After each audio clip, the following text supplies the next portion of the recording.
끝나고 9월에 이제 추수를 합니다. 9월에 추수를 하면 먹을 게 언제 떨어져요? 2월에 떨어져요. 그럼 보리는 언제 펴요? 5월에. 여러분도 오시면서 보리밭 보셨어요. 보리밭 이렇게 있는 거. 5월에 이제 보리가 피면은 2, 3, 4, 5월을 견뎌야 되는데 먹을 게 있어요? 없죠. 그러니까 산에 풀뿌리 캐서 먹고 나물 캐서 먹고, 그것도 모자라면 이제 뭐를 캐서 먹느냐면, 뭐를 먹느냐면 소나무 껍질 안에 하얀 속살, 그거를 이제 벗긴다 그래요. 그걸 벗겨갖고 말린다 그래요. 말려갖고 그걸 간대요. 할머니들, 옛날 할머니들 생각나시죠? 그걸 갈아갖고 국에 넣어서 먹으면 국이 빨간데 국을 먹으면 배가 부르대. 또 거기다 밥을 해서 먹어도 배가 그렇게 부르대. 옛날엔 배가 고파 죽겠는데 배 부르면 최고 아니에요. 배는 이제 먹었는데 이제 배는 부르는데, 문제는 이게 섬유질이 엄청나게 강한 거예요. 이게 야채나 뭐 채소나 과일의 섬유질하고 틀리대요. 그래갖고 이제 이게 들어가면 소화가 안 되고 딱딱하게 굳는 거예요. 수분이 빠지고. 대장에 가면 이제 딱딱한 돌덩어리로 굳는 거예요. 그 딱딱한 돌덩어리로 굳은 걸 빼내려고 그러니 똥구멍이 찢어지는 거예요. 신부님, 똥구멍이 찢어지게 가난하게 고생한 얘기. 그리고 이제 내가 자식들을 이제 내 자식만은 고생을 시키지 않으려고 정말 내가 먹고 싶은 거, 쓰고 싶은 거, 다니고 싶은 거 안 하고 논 팔고 소 팔고 정말로 고생해서 내 자식을 키워놨는데, 내가 늙어서 이해해달라고 그러는데, 아니 이 10만 원을 갖다 줬습니다. 신부님 억울해서 못 살겠다, 분해서 못 살겠다, 그 얘기를 해요. 이 얘기가 사실 남 얘기가 아니에요. 제 얘기예요, 제 얘기. 제가 아버님 70살 때 종합검진을 해드렸어요. 종합검진을 이렇게 해드렸는데 깜짝 놀랐어요. 결과를 보고 어금니가 하나도 없으신 거예요. 어금니가 하나도 없어. 그래서 아버지, 제가 맨날 이렇게 갈비집에 가서 갈비 사드릴 때 뭘로 드셨느냐고 그랬더니 아들 신부가 사주는 거라 앞니로 그냥 대충 씹어갖고 삼켰다는 거예요. 정말 기가 막히죠. 내가 전국에 다니면서 강의를 이렇게 했는데 내 아버지 입 빠진 건 모르고 참 창피하더라고요. 그래서 마침 내가 이제 치과 의사 하나를 세례를 줬어요. 그래서 불렀어요. 내가 너 세례를 줬는데 내가 네 세례를 주면 내가 네 영적인 아버지다. 근데 우리 육적인 아버지가 이가 하나도 없다. 돈은 내가 요것밖에 없으니까 네가 아버지다 생각하고 완벽하게 해놔라. 뭐 가장 정성을 들여서 해놔라. 내가 뭐 그 병원도 축성도 해주고 다 해줬으니까. 그래갖고 정말 아버지 하듯이, 아버지라고 그래라 그냥. 그래, 아버지 하듯이 거의 1년 동안 매주일 공사를 한 거죠. 그래갖고 완벽하게 해드렸어요. 그 다음부터 이제 갈비집에 가도 이제 심지까지 뜯어 드시고, 그 다음부터 이제 지리산 꼭대기까지 뛰어 올라갔다 뛰어내렸다는 거예요. 두 번째, 친구가 없어요. 이거 아주 중요한 겁니다. 몸 아픈 거. 우리나라가 OECD 국가 중에 노인 자살률이 1위입니다. 누구보다 높아요? 일본보다 2배가 높아요. 일본은 고독사 하기로 유명한 나라예요. 늙어서 혼자 죽기로 유명한 나라예요. 근데 우리나라는 그 나라보다 자살률이 2배가 높아요. 왜? 경제적인 이유 때문에. 왜? 여러분들 여기 이제 할머니 할아버지들 몇 분 계신데, 자, 내가 돈에 주머니가 없어. 그럼 바깥에 나가고 싶어, 안 나가고 싶어요? 당연히 안 나가고 싶어요. 내가 저 모임에 나가갖고 뭘 한번 얻어 먹었어. 그 다음에 내가 그 친구한테 사줘야 되는 내가 돈이 없어. 그 다음 만나게 돼요, 안 만나게 돼요? 나이 먹어갖고 돈이 없으면 자신이 없어져요. 자신이 없어져요. 그러니까 여러분들 초등학생이 학원비가 50만 원, 지금 중학생이 70만 원, 고등학생이 90만 원이에요. 그러면은 내가 이 90만 원 중에 20만 원만 떼어서 어머니 용돈 줘봐. 우리 어머니 신나서 살걸? 근데 내 자식 학원비 90만 원 안 갖고 오는데 부모 30만 원 용돈? 여러분들 지금 자식들이 부모한테 용돈 얼마 주는 줄 아세요? 1년에 100만 원 줘요. 그 나누면 8만 원이에요. 8만 원. 그걸 받으려고 있는 돈 없는 돈 대동아 전쟁부터 고생해가면서 그렇게 키워요. 이제는 부모 자식지간의 효의 개념은 끝났어요. 효는 끝났다고 그래요. 많은 사회학자들이 효는 끝났다, 사랑만 남아있다는 거예요. 이 얘기도 이제 제가 곧 할 거예요. 자, 친구가 없으니까 속이 좁아져요. 그렇겠어요, 안 그렇겠어요? 아니 친구들이 있으면 얘기도 좀 하고 속도 풀고 그러면 속이 좀 이렇게 풀려 맺혔던 것도 풀잖아요. 집안에서 이제 친구가 없으니까 가만히 방 안에서 이제 뒷방 벽에 이제 어느 학자가 우리나라 노인을 뭐라 그래? 쥐처럼 깜깜한 방에서 웅크리고 앉아있다고 그래. 우리 할머니들이 내가 봉송체 가면 하고 있는 일이 깜깜한 방에서 진짜 웅크리고 앉아있어요. 쥐처럼. 그러니까 할 일이 뭐가 있어? 벽에다가 인생 복귀하는 거죠. 대동아 전쟁 생각하고 한숨 한 번 쉬고 6.25 생각하고 한숨 한 번 쉬고 이빨 안 해준 거 생각하고 한숨 한 번 쉬고 여름에 냉면을 먹고 싶어. 그러면은 큰아들이 사줄래나 둘째 아들이 사줄래나 막내 아들이 사줄래나 기다리는데 한 놈도 안 사줘. 그러면 언제 그걸 갖고 있다가 터트려요? 추석 때 터트립니다. 내가 옆집 할망구는 그 자식들이 와서 갈비도 사주고 냉면도 사줬다는데 나는 자식이 6, 7인데 나한테 냉면 사주는 자식 하나도 없다고. 냉면이 얼마나 해요? 5,000원, 10,000원이면 하죠? 그럼 자기 돈으로 사 먹으면 되는데 우리 할머니 할아버지들은 자기가 자기를 위해서 돈 쓰는 걸 할 줄 알아요? 몰라요? 몰라요. 정말 이거 큰 문제예요. 냉면 먹고 싶으면 상에 가서 사 먹으면 될 거 아니야. 그런데 그걸 기다리고 앉아있어요. 그러니까 한을 쌓는 거지. 5,000원을 가지고 큰아들이 사줄래나 둘째 아들은 사 먹으면 되는 걸. 그럼 행복한데. 그래갖고 이제 냉면 못 얻어먹은 거 아들이 이제 퇴근해갖고 들어옵니다. 아들이 퇴근해갖고 들어오면요, 참 문제는 뭐냐면은 아들이 들어오면은 어떻게 하면 돼? 내가 여러분들 나이 먹어갖고 싸움을 안 걸면요 자식들이 말을 안 해줍니다. 그러니까 아들하고 싸움을 거는 거예요. 너 이빨 10년 전에 안 해줘갖고 나 이거 쪼글쪼글 해갖고 이제 아무것도 못한다고 그러더라. 아들이 듣다 어머니 그만하세요. 한 번만 하면 100번째예요. 그럼 이게 안 먹히나 보다 그래서 방에 들어왔고 또 이제 벽에다 복귀한 것 중에 그래 냉면 못 얻어먹은 거 들고 쫓아나가. 옆집 할망구 냉면도 얻어먹었다는 난 냉면도 못 얻어먹었다. 그럼 아들이 한마디 합니다. 어머니 그러려면 나가 죽어라. 몸 아프죠? 친구 없죠? 뭐만 남으냐면 자존심만 남습니다. 근데 그 자존심에 나가 죽어라? 그럼 미치는 거예요. 어디 가서 자식이 나가 죽으라 그러는데 얘기할 때가 있어요 없어요? 여러분들 나가 죽으라 그러는 거 아들이 50%, 며느리가 16%, 딸이 14%, 그 다음에 늙은 부부가 서로 나가 죽으라고 20%. 나가 죽으라는 말 듣는 비율이 그렇대요. 그냥 어디 가서 얘기하긴 창피하고 또 이제 본당 신불 또 찾아옵니다. 이제. 그래서 저한테 얘기를 해요. 신부님 내 말 좀 들어보라고. 이제 할머니가 이제 또 내 말 좀 들어보라고 그러면 이제 또 대동아 전쟁부터 이제 시작을 합니다. 해방 6.25 똥구멍이 찢어지게 가는. 내가 이렇게 키웠는데 나부로 나가 죽으라고 그런다고. 이제 늙었으니까 필요 없다고 나부로 나가 죽으라고 그런다고. 여러분들 그런 소리 이제 듣습니다. 왜 죽지도 않고 이렇게 오래 사느냐고 분명히 자식들한테 그런 소리 들어요. 100살까지 산다고 생각해봐요. 그것도 자식한테 얹혀서 100살 산다고 생각해보세요. 이제는 자식하고 늙어서 같이 산다는 생각은 꿈도 꾸면 안 돼요. 늙어서 이제 나 어떻게 살아야 돼? 나 혼자 자식한테 폐 안 끼치고 오래 사는 게 누구하고 좋은 관계 유지하는 거야? 자식하고 좋은 관계 유지하는 거예요. 어쨌든 나가지고 그러니까 이제 미치는 거죠. 그래갖고 이제 다 듣고 이제 할머니가 나한테 그래. 신부님 나 꽃동네 좀 바래다 줄라. 난 자존심 상해서 저 집에서 도저히 못 살겠다. 그럼 내가 할머니한테 그래. 할머니 꽃동네는 아무나 가는 게 아니에요. 안 돼요. 그저 새벽에 그 꽃동네 앞에 내려다만 주면 그 다음부터 내가 다 알아서 할 테니까 신부님은 꽃동네 앞에까지만 바래다 달. 내가 이제 다 듣다가 할머니한테 그래요. 할머니 그 자식 키웠을 때 속상한 적 있었어요 없었어요? 속상한 적 많았죠. 7살 10살 미운 오리 새끼 그때 말 안 들을 때 할머니 그 아들한테 속상하면 뭐라고 그러셨어요? 그렇지 나가 죽어라 그랬죠. 네. 할머니 그냥 나가 죽으라고만 그랬어요? 아니요 나가 되져라. 그러면 7살 10살 먹은 자식이 자존심이 안 상했겠느냐. 자존심이 상했지만 그 아이는 참고 살았다. 너무 엄마가 천하의 엄마가 나가주고 했지만 나갈 때가 있어야지 걔가 나갈 거 아니야. 자존심이 상했지만 참고 살았다. 이제 누구 차례다? 할머니가 참고 살 차례다.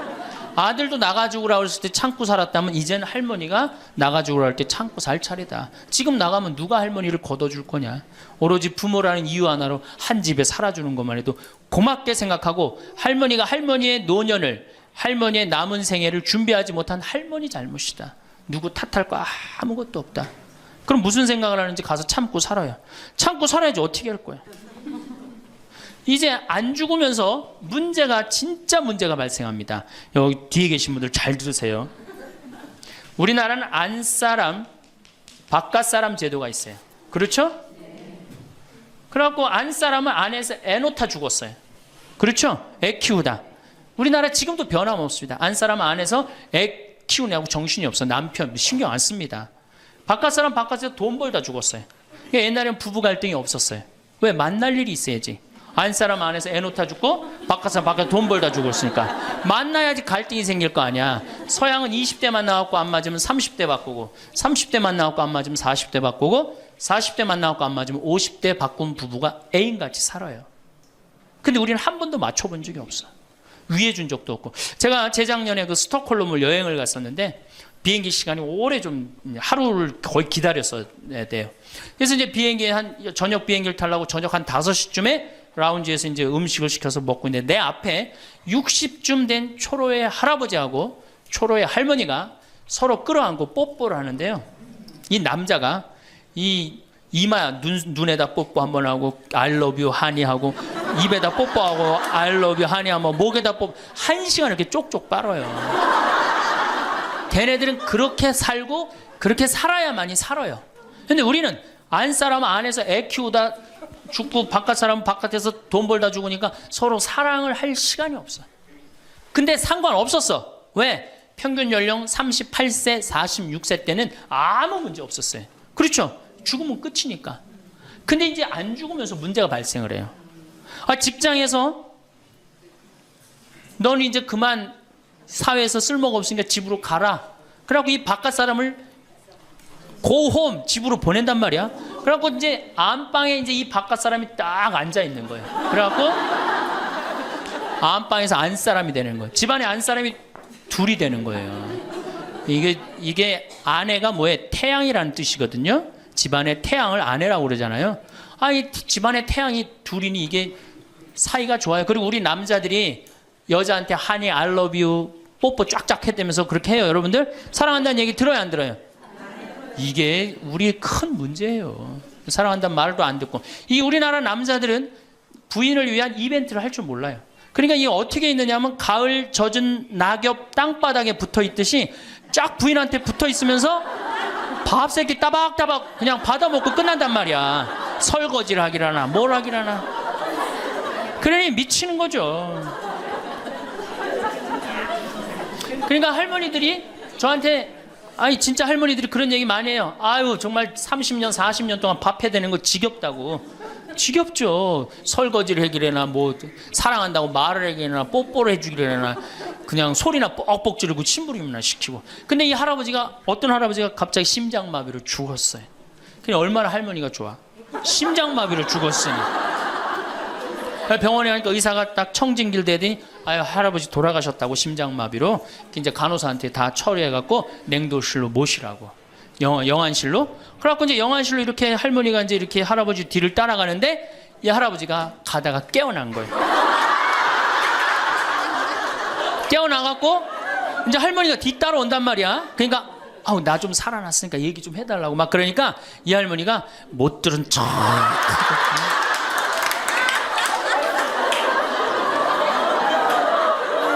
할아버지가 조금 있으면 완전히 이제 냉동고로 들어가게 생겼단 말이야. 말은 안 나오고 더 애절하게 나 좀 살아났으니까 얘기 좀 해달라고. 그러니까 이 할머니 하시는 말씀이 할아버지 다리를 치면서 이 양반아 의사가 죽었대는데 왜 이렇게 말이 많으냐고. 반대로 우리 여성들, 우리나라 이 여성 아내들이 남편한테 잘하느냐? 여러분들 남편한테 잘하세요? 네. 여러분들 남편이 바깥에 나가면 왕 대접받는 남편이 얼마나 있을 것 같아요? 없습니다. 그럼 층층샷 나가면 섬기는 사람이에요. 굽신거려야 되는 사람이고. 근데 아침에 출근할 때 정말로 내 남편이 전쟁하러 나가는데 정말로 왕대접하고 내보낸 부인이 얼마나 돼요. 이러지 않으면 다행이지. 머리 막 부시시 해갖고 막 사자 머리를 해갖고 머리 끝에는 밥풀 하나 딱 이렇게 붙여놓고 여보 다녀와. 퇴근을 했는데 아직도 그 부시시한 머리를 가지고 테레비를 보고 앉아있다. 어느 남자가 집에 들어오고 싶겠어요. 여기 평창에 대유라는 룸사롱이 오픈했어. 작년에. 서울 아가씨 항시 30명 대기 이렇게. 그러면 여러분들 남편이 어디 가면은 왕대접 받아요.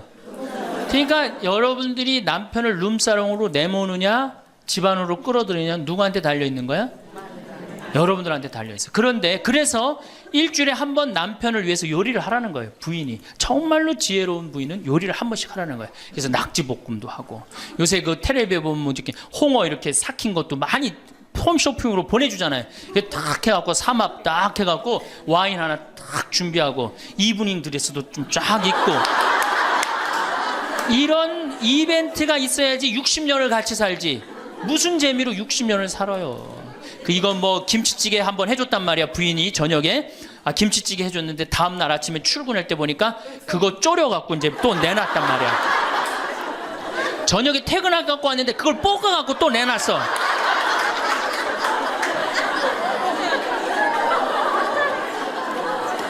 여러분들 자식한테 쏟는 거 반만 남편한테 해보세요.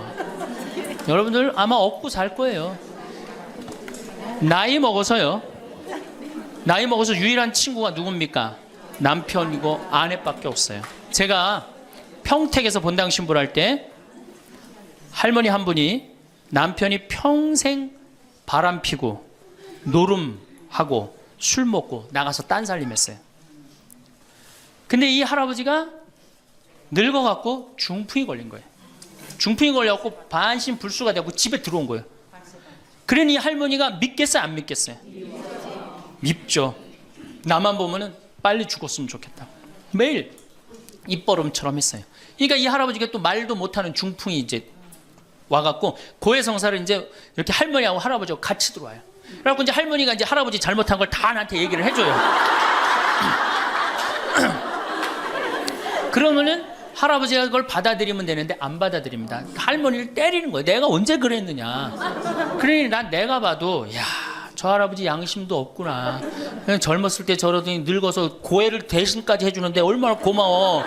그런데도 그냥 그 할머니를 때리고 저렇게 구박을 하니 참 정말 빨리 죽었으면 좋겠다. 그런 생각을 했어요. 근데 그 할아버지가 돌아가셨어요. 마침 내가 있을 때. 그래서 내가 장례 미사를 해주고 할머니 손을 꼭 잡고 그랬어요.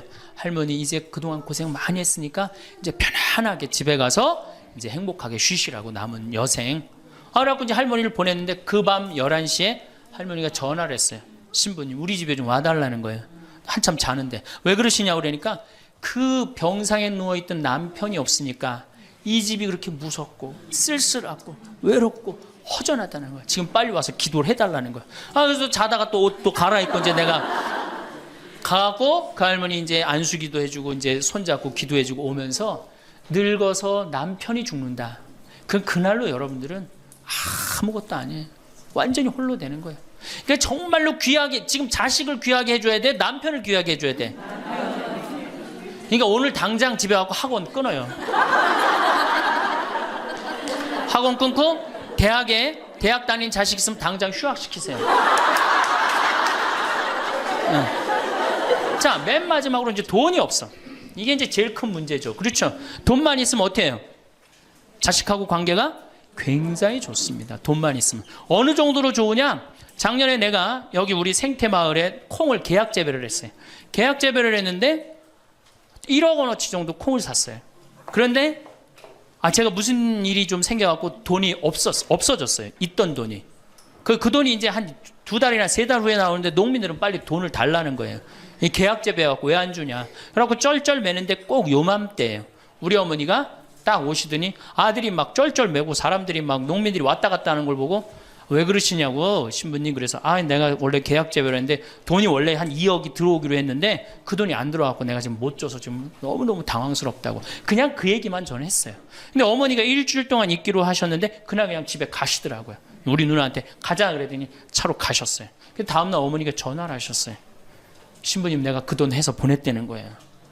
하루 만에 어머니가 그 엄청난 돈을 해서 보낸 거예요. 아들이 그냥 뭐 그런 거 고생하는 거 보기 싫은 거지. 그래갖고 그 돈을 해갖고 싹 일주일 만에 싹 정리했어요. 나는 어머니가 얼마나 고마운 줄 몰라요. 저는요 우리 어머니가요 안 죽었으면 좋겠어요.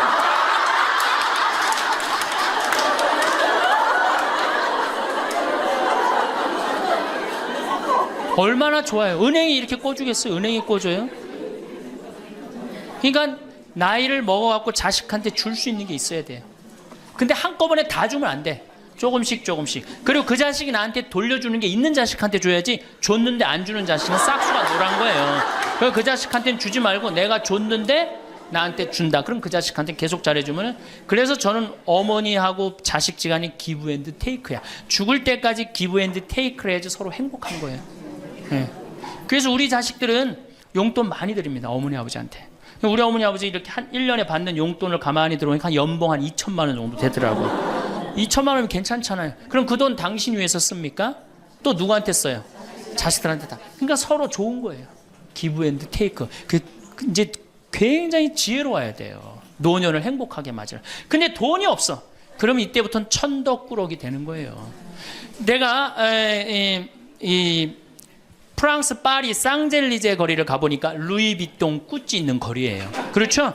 쌍젤리제 거리 가보니까 거기서 저녁에 와인을 마시는 사람들은 할머니 할아버지밖에 없어요. 젊은 사람 꿈도 못 꿉니다. 우리나라 명동에 누구만 득실거려요? 젊은 애들이 득실거리죠?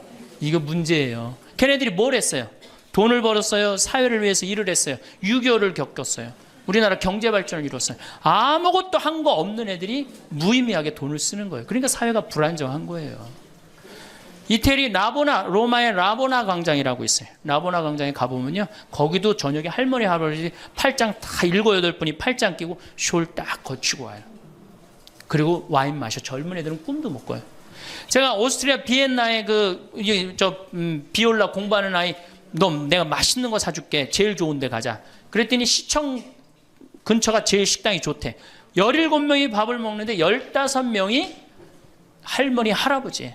젊은 애들 어디 있냐 그랬더니 내가 밥 먹고 보여드리겠습니다. 그랬더니 밥 먹고 시청 뒤에 공원에 가니까 젊은 애들이 우유하고 빵하고 그렇게 밥을 때우더라고요. 전심을 다 그렇게 때워요.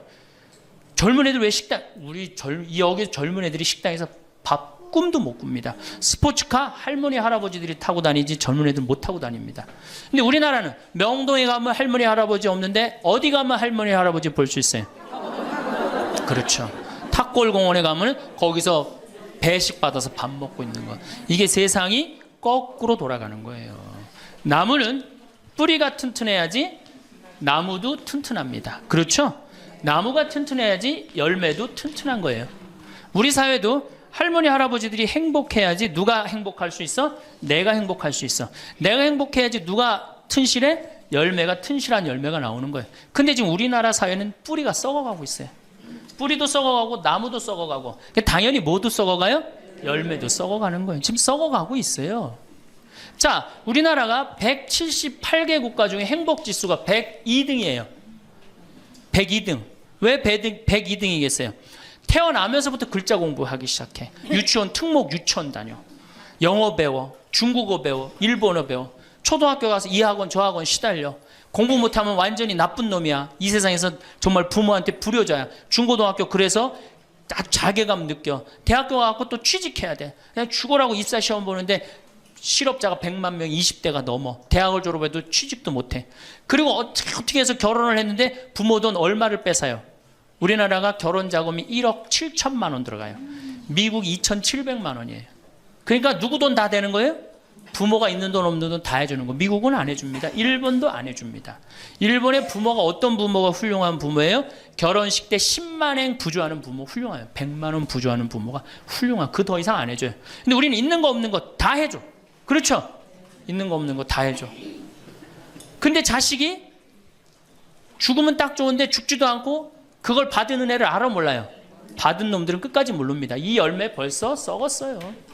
그러니까 결혼해서도 자식 키우느냐고 고생, 집 얻느냐고 고생, 늙어서도 제대로 노년을 행복하게 즐기지 못해. 여행도 못 다니고 뒷방에 웅크리고 있어. 애들 때도 괴롭고 결혼해서도 괴롭고 늙어서도 괴로워. 그러니까 행복지수가 몇 등이야? 102등이에요. 이게 다 누가 만들어내는 거예요? 여성이 깨어나야 되는 거예요. 여성이 깨어나야지 우리 사회가, 저는 이 세상에서 대한민국처럼 살기 좋은 나라 없다고 생각해요. 누가 뭐라 해도 대한민국이 세계에서 제일 살기 좋아요. 음식점에 가면 물 공짜로 주는 나라 어디밖에 없어요? 대한민국밖에 없어요. 다 사 먹어야 돼요. 이 환경 하나만 해도 기가 막힌 거예요. 더 기가 막힌 거 뭔지 아세요? 아니, 밥 먹었는데 커피도 공짜로 줘. 이게 정말 좋은 나라예요. 근데 왜 우리가 다 불행하다고 느끼느냐? 이 질서가 무너졌기 때문이에요. 여러분들은 노년에 행복한 노년을 가져야 돼. 그래서 제가 이제 다음 시간에는 어떻게 하면은 우리가 행복하게 살 수가 있느냐. 도대체 내가 성당을 나가는데 내가 도대체 행복이 뭔지 모르고 지금 살아간다는 문제가 있죠. 예수님이 뭐라고 그랬어요? 행복하여라. 그래서 다음 시간에는 행복에 대한 이야기를 하도록 하겠습니다. 감사합니다. 황창현 신부님의 강의가 어떠셨나요? 나이를 먹으면 3가지 고통이 찾아온다고 하는데요. 첫 번째는 몸이 아프고, 두 번째는 친구가 없고, 세 번째는 돈이 없다고 합니다. 이것을 반대로 말하면 건강을 관리하고, 친구를 잘 사귀거나 혼자서도 잘 사는 방법을 터득하고, 자식에게 다 주지 말고 노후 자금을 잘 관리하면 행복한 노후를 보낼 수 있다는 말도 될 수 있겠지요. 늙는다는 것은 그저 비참하고 슬픈 일일까요? 나이 들어서 행복이 뭔지도 모르고 살아간다면 그것만큼 불행한 것은 없을 것입니다. 그러니 지금부터라도 지혜로운 노후를 보내기 위한 준비를 해나가야 합니다. 나이 먹으면 찾아오는 3가지 고통을 어떻게 잘 해결해 나갈 것인지 생각해 보셨으면 좋겠습니다. 건강하고 외롭지 않고 부족함 없는 노년이 되시길 바랍니다. 이상으로 책틀맨이었습니다. 지혜를 쌓는 당신의 오늘이 아름답습니다. 더 좋은 영상으로 찾아뵙겠습니다. 만약에 내가 장가를 갔다면은 그때 맨날 마누라한테 두들겨 맞으면서 마누라가 그래서 나가 죽어! 그렇게 살 거면 맨날 그런 소리 들었을 거야. 여러분들, 여행은 가슴이 떨릴 때 가야지 다리가 떨릴 때 가면 안 됩니다. 임신을 하는 순간 내 뱃속에 서울대학 C가 들어왔다. C. 이 사람으로 안 보여. C로 보여. C로. 근데 요즘 젊은 엄마들은 내가 요즘 또 알아보니까 한글만 안 가르친대요. 아침에 일어나고 애한테 한다는 소리가 Good morning, my baby. How are you today? 영어로 하는데 영어로. 정신이 나간 거죠. 10년 전에 미국 하버드 대학에서 처음으로 행복론이라는 강의를 열었다고 합니다. 처음에는 많은 사람이 하버드 대학에서 행복론이 필요 있을까 하고 의아하게 생각했습니다. 하지만 수강생 7명으로 시작한 강의는 해를 거듭할수록 인기를 더해 1년에 1000명 이상이 듣는 명강의가 됐습니다. 우리가 이 세상을 사는 이유는 행복하기 위해서입니다. 하지만 무엇이 자신을 행복하게 하는지도 모르고 무엇 때문에 살고 있는지 모르는 사람이 많습니다. 황창현 신부님께서는 불행하다고 생각하는 사람들에게 행복의 10계명을 토대로 강의를 해주시는데요. 행복 특강을 듣는 많은 분들께 생활 속 작은 실천으로 행복을 느낄 수 있도록 이끌어주고 있습니다. 우리 모두에게 꼭 필요한 행복의 10계명을 말씀드리겠습니다. 첫째, 운동하세요. 행복의 첫째 조건은 건강입니다. 미국 건국의 아버지 벤저민 프랭클린은 재산을 잃으면 조금 잃는 것이고, 명예를 잃으면 많이 잃는 것이고, 건강을 잃으면 전부를 잃는 것이다라고 했습니다. 몸이 아프면 모든 것이 귀찮고 자신감도 없어질 뿐만 아니라 돈도 빠져나갑니다. 둘째, 감사하세요. 하루에 5가지씩 감사하세요. 내가 가지지 못한 것을 안타까워한다고 해도 가질 수 없습니다. 내가 가진 것에 감사하는 것이 중요합니다. 억울하고 분한 것만 기억해서는 행복해질 수 없습니다. 즐겁고 행복했던 순간에 감사해 보세요. 셋째, 대화하세요. 평균 수명 100세 시대에서 숙제 중에 숙제입니다. 나와 맞는 사람과 이야기하는 것이 굉장히 중요합니다. 사람을 피하지 마세요. 노후에 혼자서 고립되면 고집스러운 노인으로 늙기 쉽습니다. 적극성을 가지고 사람에게 투자하세요. 당신에게 긍정적인 에너지를 주는 사람이 분명 있을 것입니다. 넷째, 공부하세요. 초등학교 6년, 중고등학교 6년, 대학교 4년 동안 배운 지식으로 50살까지 살아갑니다. 100살까지 살면서 남은 50년을 공부하지 않고 그냥 살 수 있을까요? 공부하면 세상에는 할 일이 너무 많고 역동적인 인생이 기다리고 있습니다. 배움에는 끝이 없다고 합니다. 노후를 행복하게 살아가는 지혜는 배움에 있다는 것을 잊지 마세요. 다섯째, TV 시청을 반으로 줄이세요. 현대의 하느님은 TV입니다. 거의 모든 가정의 거실 중앙에 TV가 놓여 있습니다. TV를 치우면 대화, 운동, 독서 등 할 수 있는 일이 많아집니다.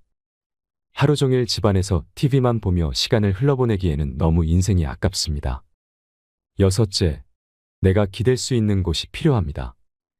특히 나이가 들수록 종교가 있으면 위안이 됩니다. 종교가 아니라 좋은 사람과 함께 시간을 보내는 것도 좋고 책을 읽거나 산책을 하는 것도 좋습니다. 마음 공부를 할 수 있는 것이면 다 좋습니다. 내가 믿고 있는 가치관과 진리에 따라 살지 않으면 인간은 원하지 않는 방향으로 흘러가기 쉽습니다. 행복한 삶을 위한 내 기준이 없으면 인생이 원하지 않는 방향으로 흘러가기 쉽고 인간 본성이 원하지 않는 방향으로 가게 됩니다. 그러니 내가 마음 편히 기댈 수 있는 곳을 마련하세요. 일곱째, 웃으세요. 웃는 것이 행복으로 가는 최고 지름길입니다. 인간은 웃느냐 웃지 않느냐에 따라 행복이 결정됩니다. 웃는 사람에게 사람들은 매력을 느끼기에 인간관계도 좋아집니다. 여덟째, 먼저 전화하세요. 누군가 나에게 먼저 다가와 주기를 바라지 말고 먼저 다가가세요. 죽기 전에 가장 많이 후회하는 것 중에 하나가 왜 내가 먼저 그들에게 다가가지 못했을까? 왜 더 함께 시간을 보내지 못했을까라고 합니다. 그러니 친구와 가족들, 내 소중한 이들과 함께 시간을 보내세요. 아홉째, 자기 자신을 사랑하세요.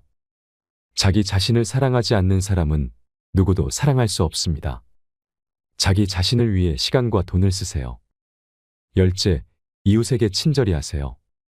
자기 반성의 신앙생활은 이웃사랑으로 꽃을 피워야 합니다. 우리는 너무 인색하게 삽니다. 주변을 돌아보며 사랑을 실천하는 데 익숙해져야 합니다. 적어도 죽기 전에 내가 살아온 인생을 후회하며 가지 않도록 해야 합니다. 여러분, 나는 행복했습니다. 여러분도 행복하십시오라고 말할 수 있어야 합니다. 후회가 없으려면 우리는 행복하게 살아야 합니다. 황창현 신부님의 행복특강을 들으면 인생을 행복하게 사는 지혜를 깨달을 수 있습니다. 우리가 행복하지 않을 이유가 있을까요? 욕심을 조금만 내려놓으면 자유로움을 느낄 수 있을 것입니다.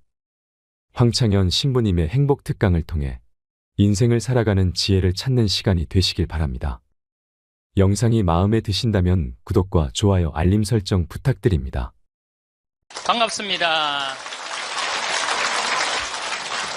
세상에 가장 허망한 약속이 뭐냐면 나중에 뭘 한다는 거예요. 나중에. 나중에. 제가 여러분들한테 강의 때 이렇게 말씀드렸어요. 여러분들, 여행은 가슴이 떨릴 때 가야지 다리가 떨릴 때 가면 안 됩니다. 기억나세요?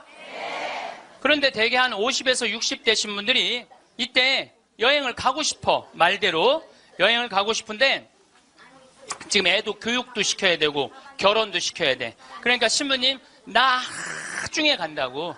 나중에는 없어요. 가려면 언제 가야 돼? 지금 가야 돼, 지금. 금 중에 제일 소중한 금이 황금도 아니고 소금도 아니고 지금이에요, 지금. 여러분들 중에 이런 분들이 있어요. 아, 오늘 정말로 갈비가 먹고 싶다. 내가 아들을 셋을 키워놨는데 큰아들이 사줄래나 둘째 아들이 사줄래나 막내 아들이 사줄래나 이렇게 생각하는 분은 바보 중에 상바보예요. 왜냐하면은 아니 아들이 무당이야? 막 일하다가 엄마가 지금 갈비 먹고 싶어 하네? 오늘 가서 사드려야 되겠다. 이런 자식 있어요, 없어요? 없어요. 지금 갈비 먹고 싶은 거 누구만 알아? 나만 알아. 이거 누가 사줘야 돼? 내가 사줘야 돼. 누구 돈으로? 내 돈으로. 예. 여러분들이 행복하시고 싶으면은 뭐를 버려야 되냐면 거지 근성을 버려야 돼. 거지 근성. 누가 사 주기를 바라는, 누가 나를 행복하게 해주기를 바라는 이 거지 근성을 버려야 돼. 먹고 싶은 거 있으면 누가 사 먹어야 돼? 내가 사 먹어. 행복하고 싶으면 누가 행복하면 돼? 내가 행복하면 돼. 언제? 나중에 말고 언제? 지금. 여러분들 지금 어느 교수님이 한 얘기지만은 아이스크림이 있어. 이 아이스크림이 있는데 너무 더워. 그럼 이거 어떻게 해야 돼? 먹어야 돼. 언제 먹어야 돼? 지금 먹어야 돼. 이거 나중에 먹는다고 놔두면은 이거 녹아서 남아있어요? 안 남아있어요? 저한테 많은 암 환자들이 오죠. 많은 암 환자들이 와서 하소연할 때 이런 얘기를 해요. 신부님, 제가 정말로 이제 60부터 행복하려고 30살서부터 60살까지 돈만 모으고 아무데도 놀러 안 갔다는 거야. 근데 암이 걸려갖고 이제 아무데도 갈 수가 없다는 거야. 억울해 죽겠다는 거야. 차라리 그때 갈 걸. 미국 사람들은요, 5개월 일해서 한 달 여행 가는 게 목적이에요. 5개월 열심히 돈 모아. 그럼 이번엔 내가 뭐 어딜 간다 그럼 열심히 와서 한 달 휴가 화끈하게 갔다 와요.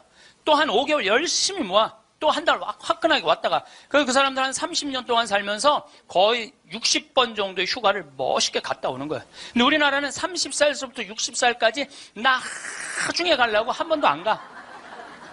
근데 덜커덕 뭐가 걸려? 암이 걸려갖고 이거 뭐 죽을지 살지 이 모르는 그런 상황에 들어가는 경우가 많다는 거예요. 행복하려고 그러면 언제 행복해야 돼? 지금 행복해야 돼. 지금. 나중에는 기다려주지 않는다는 얘기예요. 그래서 투자를 하고 싶어도 여러분들이 가장 어리석은 투자가 뭐냐면 주식 투자예요. 주식 투자. 여기 지금 주식 투자하는 분들 분명히 계실 거예요. 자, 주식 투자를 할 동안은 저 돈 써요? 못 써요? 못 써요. 그런데 제가 모 은행의 지점장들 300명한테 강의를 한 적이 있어요. 근데 그분들이 나한테 이렇게 말을 해요. 대개 주식 투자하는 개인의 96%는 평생 하다 보면은 5천에서 1억 정도는 다 손해보고 나간다는 거. 96%가 써보지도 못하고 날리는 거야. 써보지도 못하고. 저는 요즘 필라테스라는 걸 해요. 제가 필라테스를 하는데, 그런데 제가 뭐 관절염이 있으니까 안 쓰는 근육들이 너무 많더라고. 일주일에 2번 하는데 내 몸이 나한테 그러더라고. 주인님 너무너무 감사하다는 거야. 나한테 왜 이렇게 나한테 잘해주느냐고. 필라테스를 하죠. 그 다음에 내가 영어 공부하죠. 나한테 하는 투자는 아깝지 않아요. 그런데 주식 투자는 써보지도 못하고 날리는 거야. 아니, 여러분들 5천만 원을 날린 분들, 내가 물어볼게요. 여러분들 그 5천만 원을 갖고 자기한테 투자했어. 자기 신앙에 투자했어. 5천만 원을 가지고 이스라엘 성지순례를 10번을 갔다 왔다고 생각을 한번 해봐요. 그럼 여러분들은 지금 10번 갔다 온 분들은 예수님하고 트고 지낼 수 있어요. 이스라엘 성지순례 10번 갔다 온 분들은 예수님하고 그냥 맘먹고 막 트고 그냥 얘기할 수 있어. 그게 나 주식 투자 5천만 원에 갖고 한 푼도 못 건져갖고 아이고 속이야, 아이고 가슴이야 이러고 사는 게 나아요. 어느 게 나아? 그러니까 오늘부터 주식 다 팔고 어떻게? 자기한테 투자하세요. 네. 나중에 투자하지 말고 언제 투자해? 지금 투자해야 돼. 지금 투자해야 돼. 그러니까 우리는 어떻게 행복한지도 모르고 서로 무시하고 사는 게 기쁨이 뭔지도 모르고 살아. 어쨌든 우리 이 대한민국의 건국이념은 돈이야. 돈이기 때문에 돈을 벌어야 되는데 땅덩어리가 넓어요? 캐나다는 우리나라보다 102배가 나라가 넓어요. 102배가 나라가 넓은데 이 나라는 나무만 팔아도 100년을 먹고 산다는 거예요. 나무만 팔아도. 사우디아라비아는 석유만 팔아도 국민소득이 7만 달러야. 아무것도 안 해도. 근데 우리나라는 아무것도 없어. 땅도 안 넓고 자원도 없고. 그러니까 우리는 돈을 벌으려면 어떻게 돼? 오로지 믿을 건 뭐 하나밖에 없어? 머리밖에 없어. 그러니까 우리는 돈을 벌으려면 뭐를 해야 되냐면 공부를 해야 돼. 공부. 엄마들이 이렇게 얘기를 합니다. 너 공부해서 훌륭한 사람 돼야 돼. 너 공부해서 너의 재능을 개발해야 돼. 이렇게 말하는 엄마가 없어요. 이놈 새끼야 너 커서 무시 안 당하고 돈 많이 벌려면 공부 열심히 해. 그러니까 우리는 공부를 왜 하냐면 무시 안 당하고 돈 벌으려고 공부하는 거예요. 애가 노래를 너무 잘해. 그럼 엄마가 이렇게 얘기해. 너 그렇게 맨날 배짱이처럼 노래하다가 나중에 커서 굶어 죽어, 이놈 새끼야. 공부를 잘해야지, 공부를. 국영수를 잘해야 돼, 국영수. 노래는 공부가 아니야. 애가 그림을 너무 잘 그려. 너 그렇게 맨날 그림 그리다가 너 그림쟁이들이 나중에 굶어 죽어, 이놈 새끼야. 너 공부를 잘해야지, 공부. 국영수를 잘해, 국영수. 애가 공을 너무 잘 차. 너 이렇게 밤새 돌아다니면서 공 차다. 너 커서 굶어 죽어, 이놈 새끼야. 빨리 들어와서 공부를 해. 그래갖고 뭘 해야 되냐면 국영수를 해야 돼. 그래서 우리나라는요, 학교를 다니면 다닐수록 자기 재능을 죽이는 교육을 하는 거예요. 여러분들 노래 잘하고 공 잘 차고 그림 잘 그리고 물건 잘 만드는 거 제주고 공부 중에 공부예요. 근데 우리는 그걸 공부라 생각 안 해. 오로지 공부는 뭔 줄만 알아? 국영수만 공부를 알고 있어. 국영수만. 전인지 선수 알죠? 전인지 선수 골프 선수예요. 키가 175cm에 나보다 10cm가 더 커요. 나는 원래 167cm였는데 줄었어, 2cm가.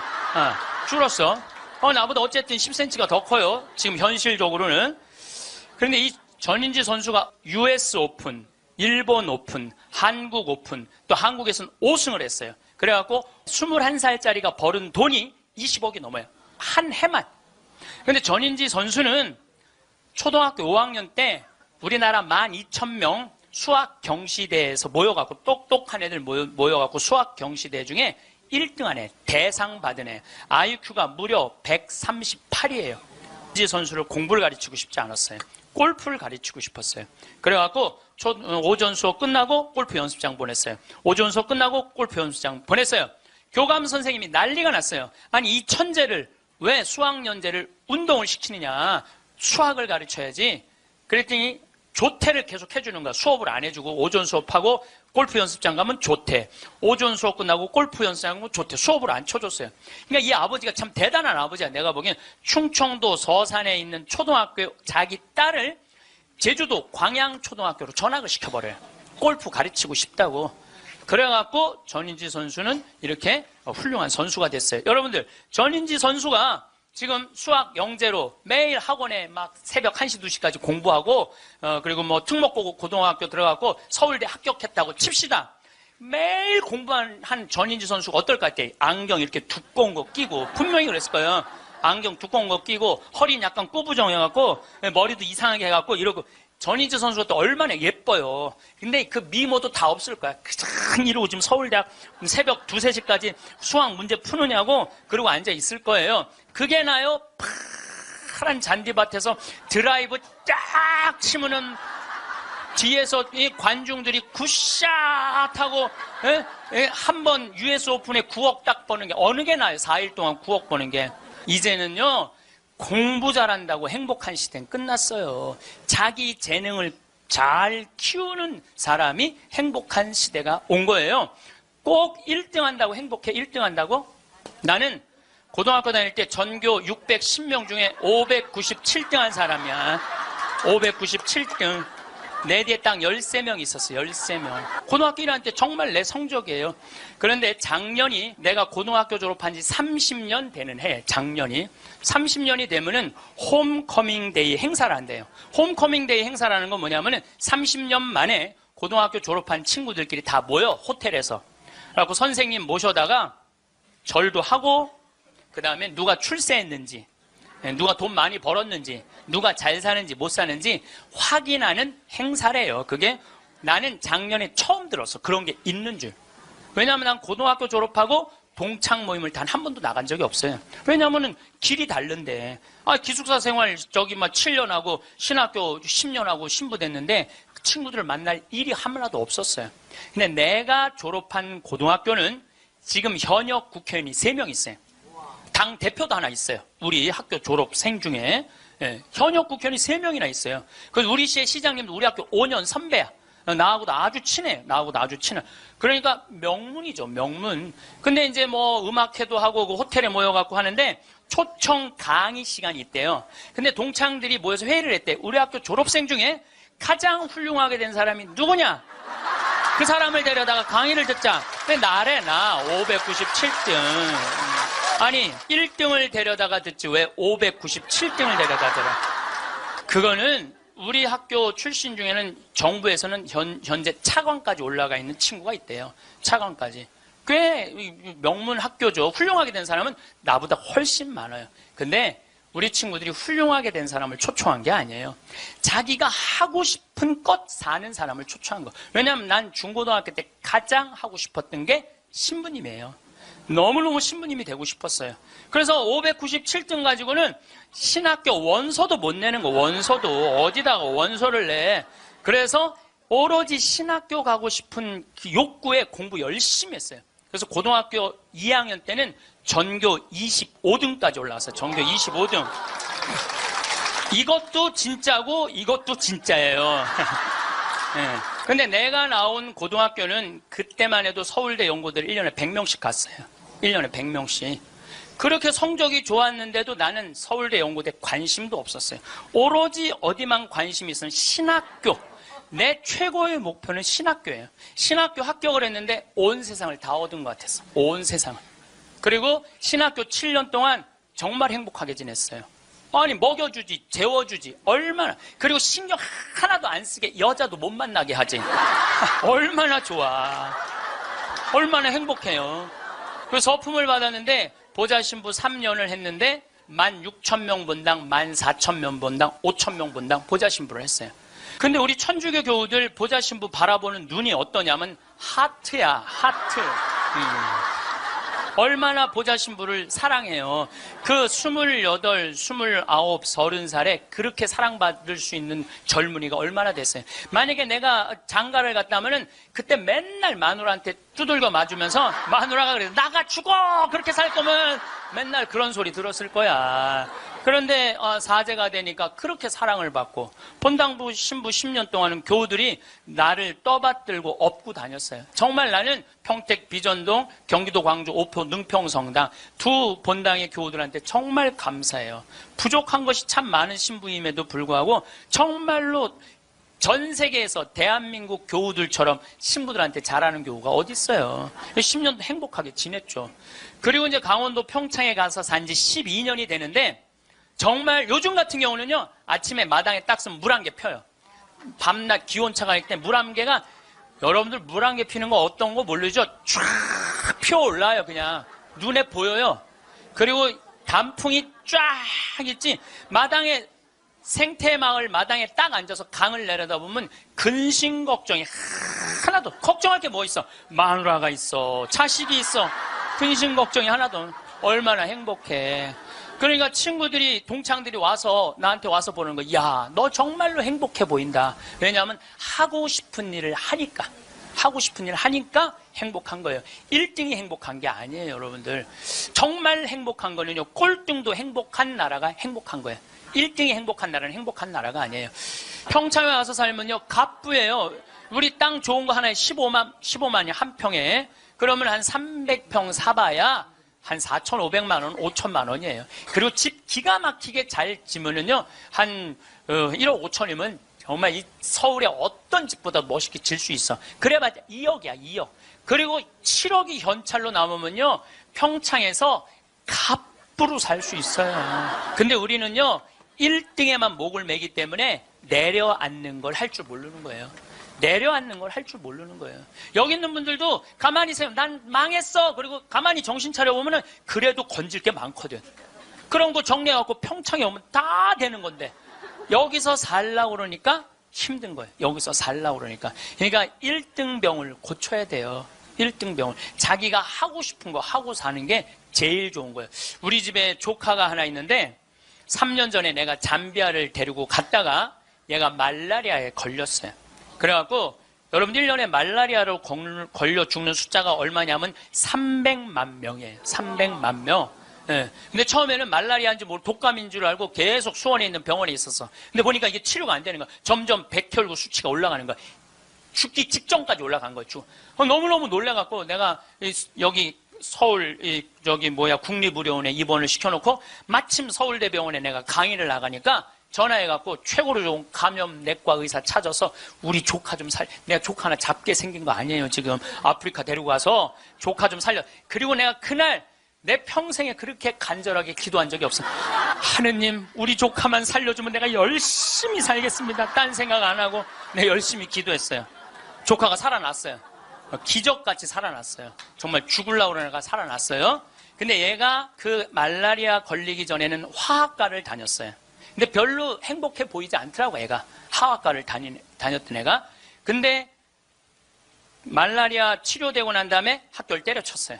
얘가 어렸을 때 성우를 하고 싶어 했어요. 그래서 뭐 바이올린도 배우고 피아노도 배우는 아이예요, 원래는. 근데 화학과를 간 거야. 바이올린하고 피아노 배우는 애가, 성우하고 싶은 애가 화학과를 가니 얼마나 한심해요. 그랬더니 나한테 그러는 거야. 삼촌, 내가 학교 때려쳤어. 그래서 왜? 그랬더니 내가 죽음 직전까지 가보니까 내가 좋아하는 걸 하다가 죽는 게 자기가 옳게 사는 거라는 생각이 들더래요.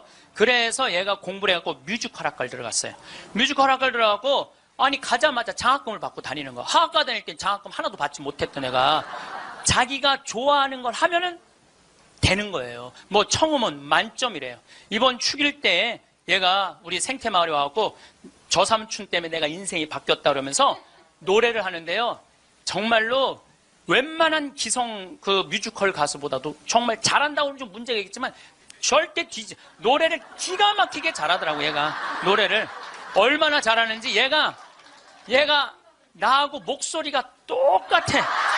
내가 심장이 떨리더라고, 심장이. 그런데 아버지인 우리 둘째 형이 나한테 하는 얘기가 지금 쟤는 대한민국에서 제일 행복한 애라고.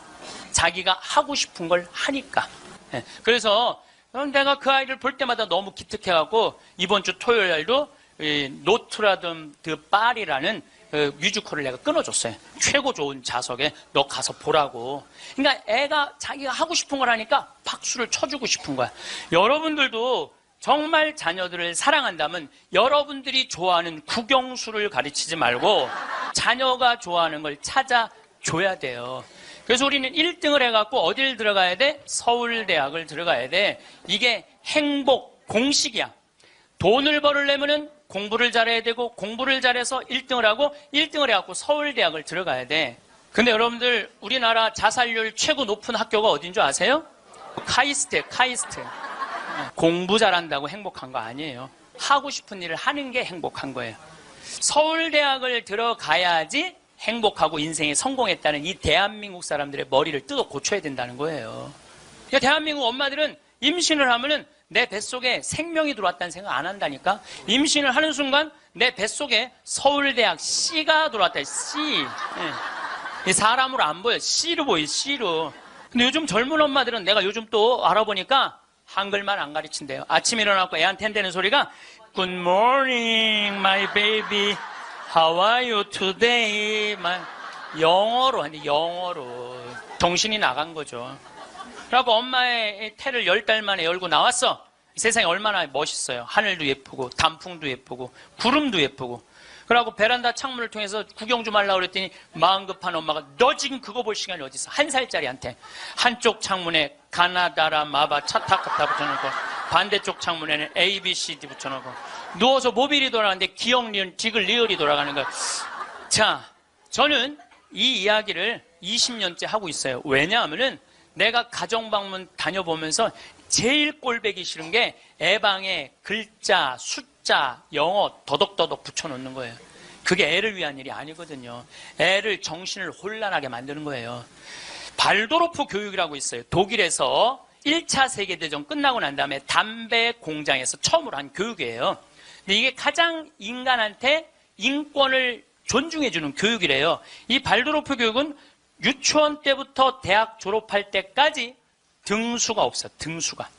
누가 1등인지 누가 꼴등인지 몰라. 그리고 이 발도르프 교육에서는 사람을 어떻게 등수로 먹이느냐 이거예요. 사람 어떻게 등수로 평가하느냐 이거예요. 등수가 없어요. 그리고 지금 노르웨이, 핀란드, 덴마크, 네덜란드 다 등수 없어요. 우리나라처럼 1등급부터 15등급, 20등급 나눠놓는 나라가 없다니까요. 참 불행한 거예요. 이건 교육이 아니에요. 교육이. 근데 이 발도르프 교육에서 가장 하지 말아야 되는 거 머리맡에 모빌 달아놓지 말라는 거예요. 애기한테 모빌 달아놓으면 절대 안 된다는 거예요. 생각을 해봐요. 하루 종일 가나다라 갖고 놀고 ABCD 갖고 놀고 1, 2, 3, 4 갖고 놀아서 너무 피곤해. 그래서 잤어 밤에. 자고 한 8시간 잤어. 오늘 하루를 개운하게 시작해볼까? 눈을 딱 떴는데 기역, 니은, 디귿, 리을이 돌아가. 이게 애들한테 보통 스트레스가 아니라는 거예요. 그런 애들이 커서 다 치약 한 통을 다 짜서 동료 병사들을 먹이는 거예요. 그런 애들이. 그러니까 우리나라 애들은요, 어렸을 때부터 너무 스트레스를 받아갖고 중학교 2학년만 되면 폭발하는 거예요. 그래서 중2병이 나오는 거예요.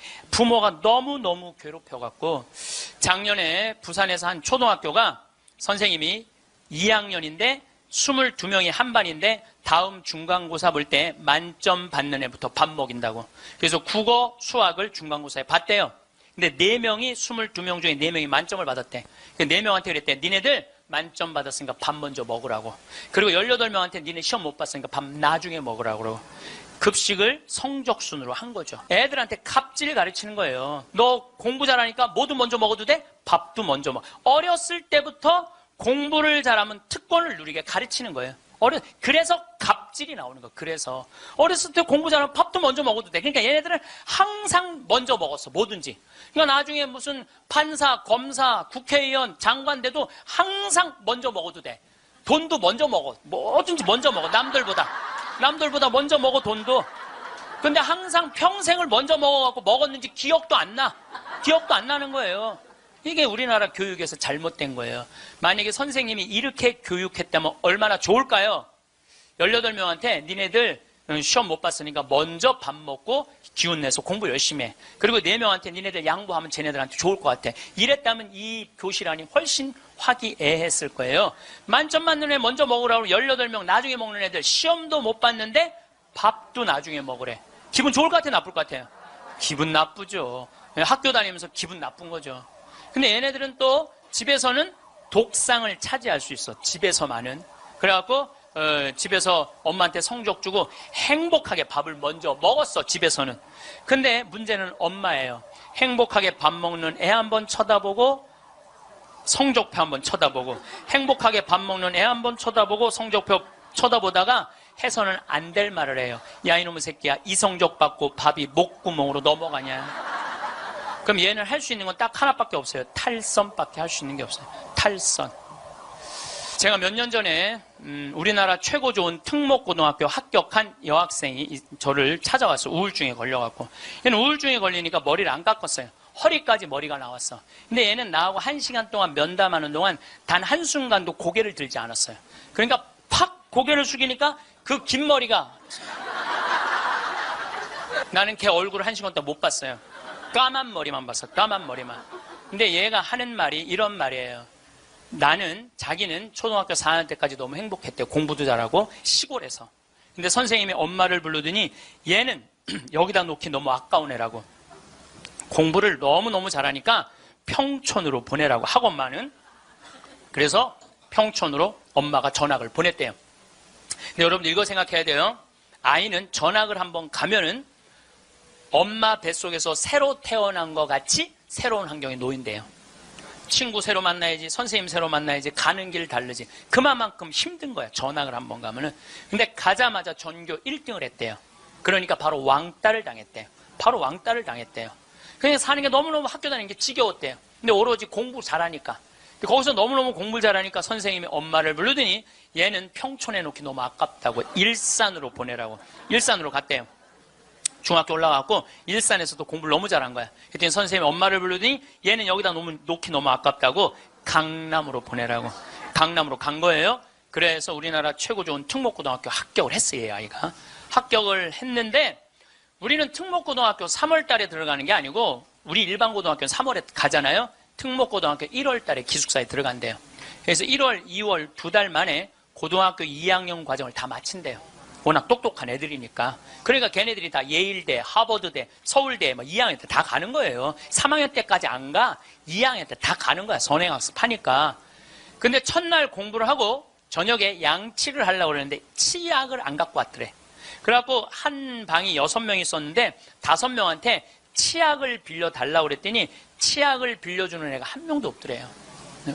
안 빌려주더래. 왜 안 빌려줘요? 만약에 내가 치약을 빌려줘갖고 얘가 양치를 잘해갖고 다음날 건강하게 일어나고 공부를 열심히 하면 되겠어요? 안 되겠어요? 내 경쟁자가. 얘네들은 경쟁자로 보이는 거예요. 친구로 동료로 안 보이는 거예요. 그래갖고 뭐를 해야 돼? 1등을 해야 돼. 그래갖고 뭘 해야 돼? 출세를 해야 돼. 협동, 이해, 양보, 배려 이런 거 안 배워요. 이런 거 안 배워요. 경쟁, 1등, 출세, 돈 이걸 배우는 거예요. 얘가 생각을 해보니까 그때 우울증이 온 거예요. 이게 뭐냐. 근데 걔가 나한테 정말로 울부짖으면서 한 얘기가 있어요. 신부님, 나는 내 인생을 돌아봐서 16년 동안 즐거웠던 추억이 하나도 없어요. 공부한 거 외에는 생각나는 게 하나도 없다는 거예요. 토요일 날 일요일 학원만 다녔지 어디 놀러 가봤던 적도 없다는 거예요. 그러니까 추억이 하나도 없는 애들이 특 먹고 가는 거예요. 그리고 그중에 진짜 4당 오락 4시간 자면은 합격, 5시간 자면은 떨어져. 그러니까 4시간밖에 안 자고 공부만 하는 애들이 서울대학 가는 거예요.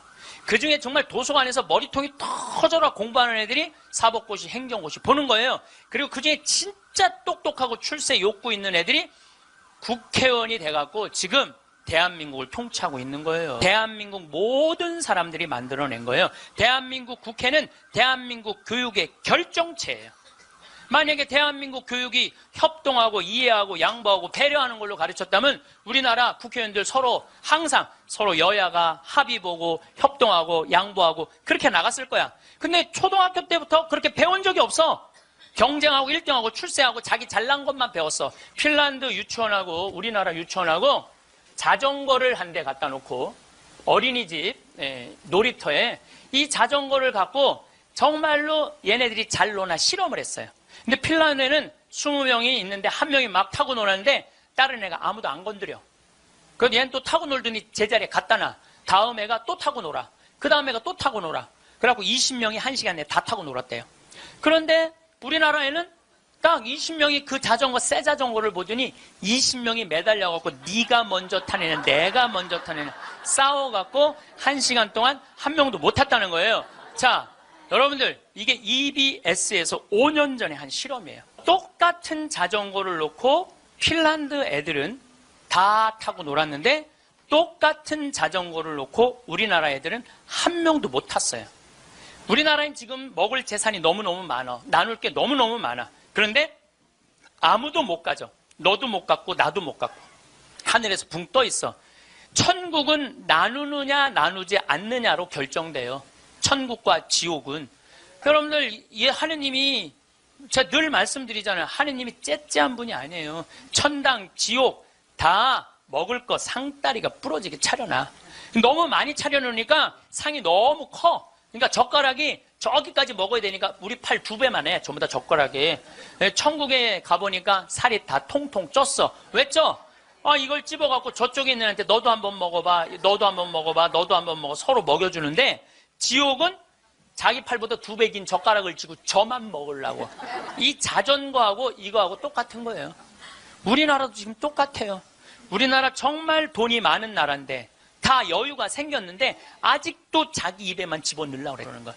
그러니까 협동, 이해, 양보, 배려가요. 미래 세계는 성공할 수 있는 길이에요. 경쟁, 1등, 출세가 성공의 길이 아니에요. 빌 게이츠가 며칠 전에 얘기했잖아요.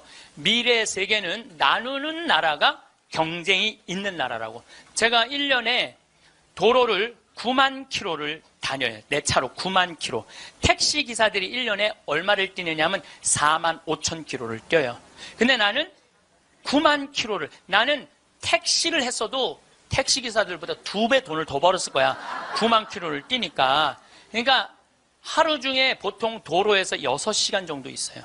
근데 매일 그렇게 있어요.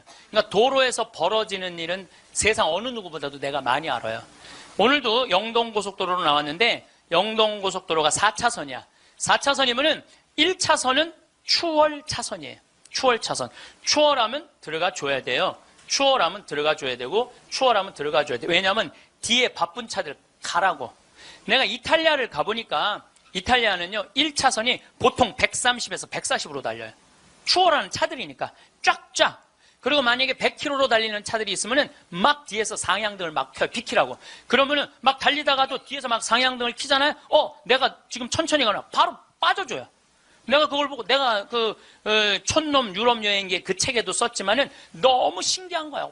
그냥 쉑쉑 가는 거예요. 그리고 바로바로 비켜주고 너무 신기하더라고요. 근데 우리나라는요, 1차선에서 시속 95km로 앞에는 3km가 뻥 뚫려 있어.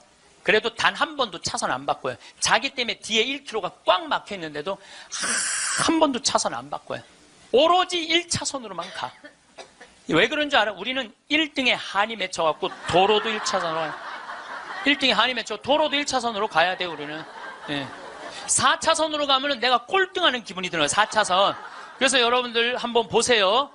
우리나라 이제 4차선 도로를 가보시면은요, 4차선이 텅텅 비일 때가 대부분이에요. 1차선은 꽉 차도. 죽으나 사나 1차선이야.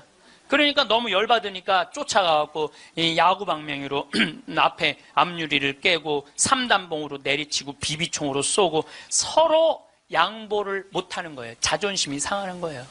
아니 자기가 좀 늦으면 2차선으로 가든 3차선으로 가든 4차선으로 가는데 우리는 이게 안 되는 거예요. 그리고 방향 지시등을 켜주는 건 예의야. 뒷사람에 대한 예의야.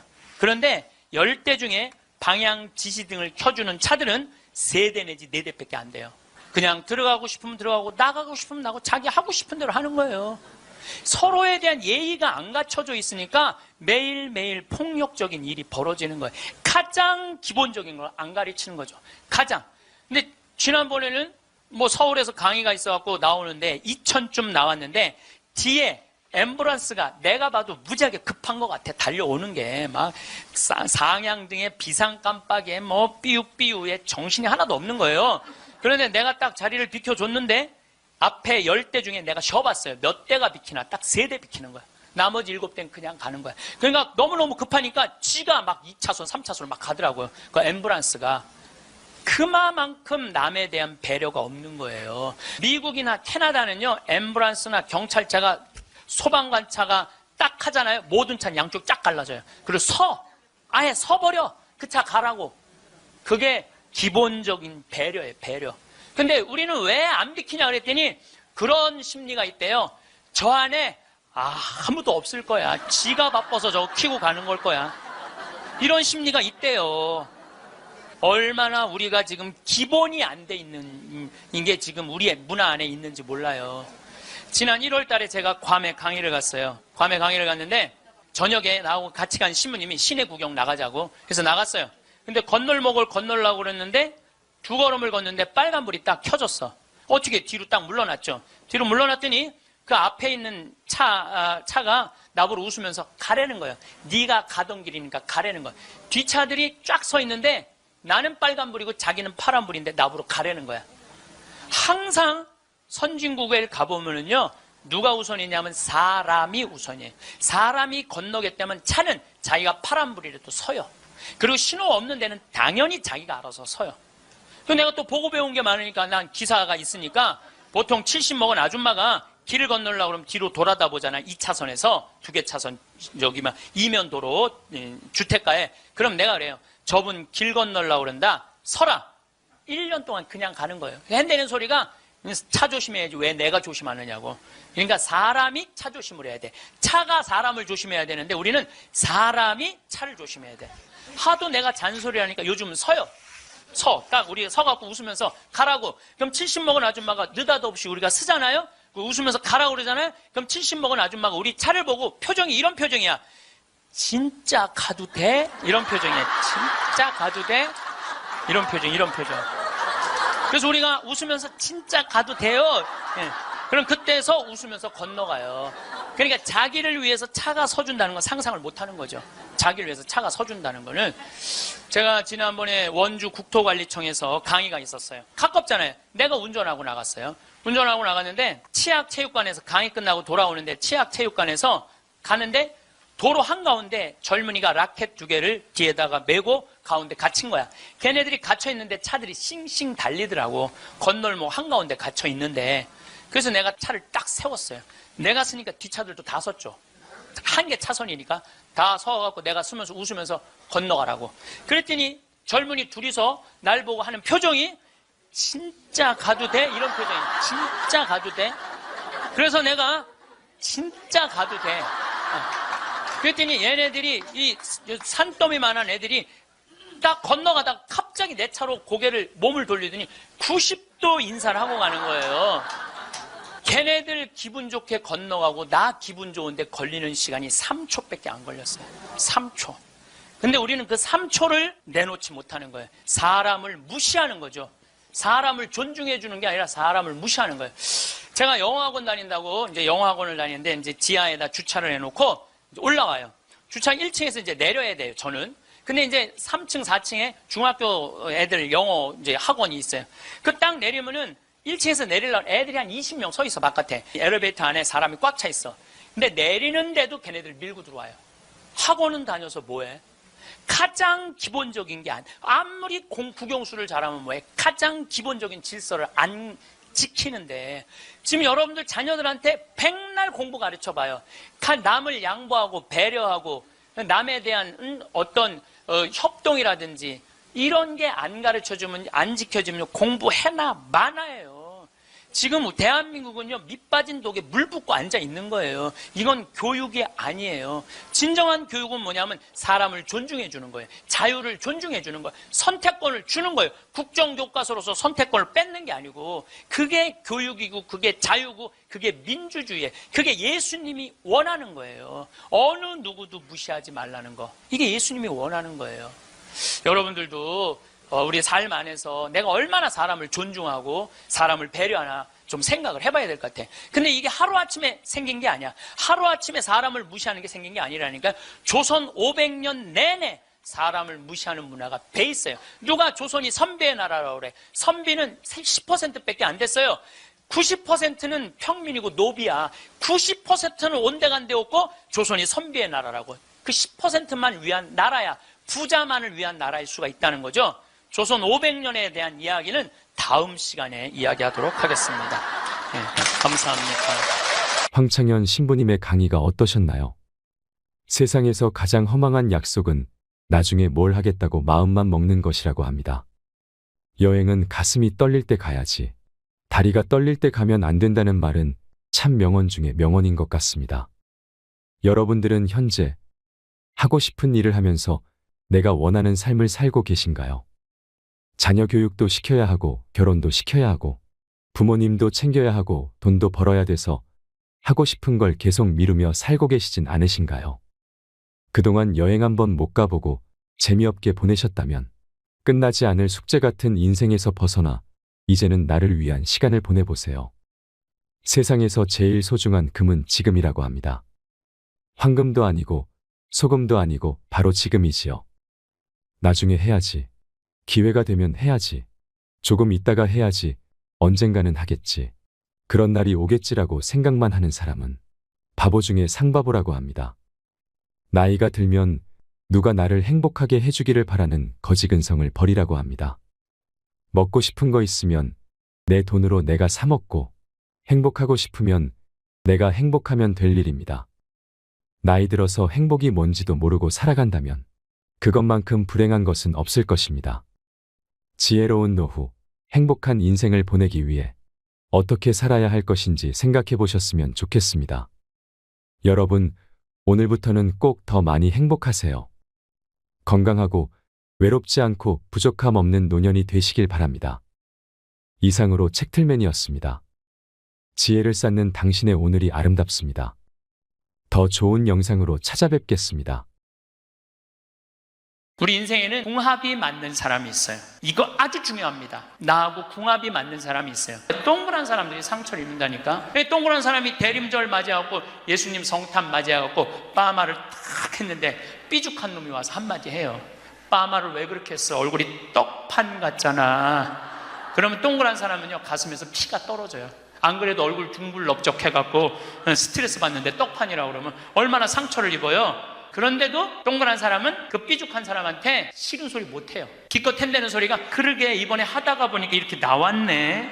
다음에 내가 잘할게. 뭘 잘못했다고 다음에 잘한대. 그래서 동그란 사람들 보면 여기에 구멍이 뽕뽕뽕뽕 나인 사람 많아요. 그래서 동그란 사람들이랑 상담을 해보면은요 정말로 겉보기는 예쁜데 상처는 다 받은 사람 많아. 그러니까 동그란 사람은 삐죽한 놈 만나면 안 돼요. 삐죽한 놈은 누구 만나게 해주면 되냐면 별난 놈 만나게. 별난. 찔러도 안 찔리는. 파마를 왜 그렇게 해서 얼굴 떡판 같잖아. 그럼 별난 사람은 뭐라고 그러느냐면은 너나 잘하고 다녀. 너나 남 챙겨내지 말고. 이 사람 상처 안 입어요. 나의 진가를 알아주는 사람들에게만 내가 진심을 다하고 최선을 다하면 되지. 나의 진가를 알지 못하는 사람들의 관심을 받으려고 내가 감정을 소모하고 시간을 소모할 필요는 없습니다. 모든 사람들과 친하게 지내고 모든 사람들에게 좋은 평가를 받기 위해 노력하지만 어차피 우리가 알고 있는 이 세상의 그 유명한 사람들도 다 미움을 받으면서 살았습니다. 정치적으로 유명한 사람들, 역사적으로 유명한 영웅들도 다들 시민들의 미움을 받기도 했는데 우리가 누군가의 미움을 받는 건 너무 당연한 현상이니까 그것에 상처를 받고 너무 힘들어하지 말라는 것입니다. 나를 좋아해주고 나를 진정으로 알아주는 사람들의 마음만 사면 되지. 모두의 환심과 환대를 받으려고 감정을 소모하지 않아야 합니다. 그것만큼 인생을 살면서 불필요한 게 없습니다. 여러분들 중에서 인간관계에서 받는 스트레스가 많은 분들이 있으실 텐데요. 나이 들수록 정말 친했는데 갈라져 버린 관계도 있을 것입니다. 누가 여러분에게 심하게 말할 때가 있지 않나요? 말을 막 내뱉는 사람들이 있습니다.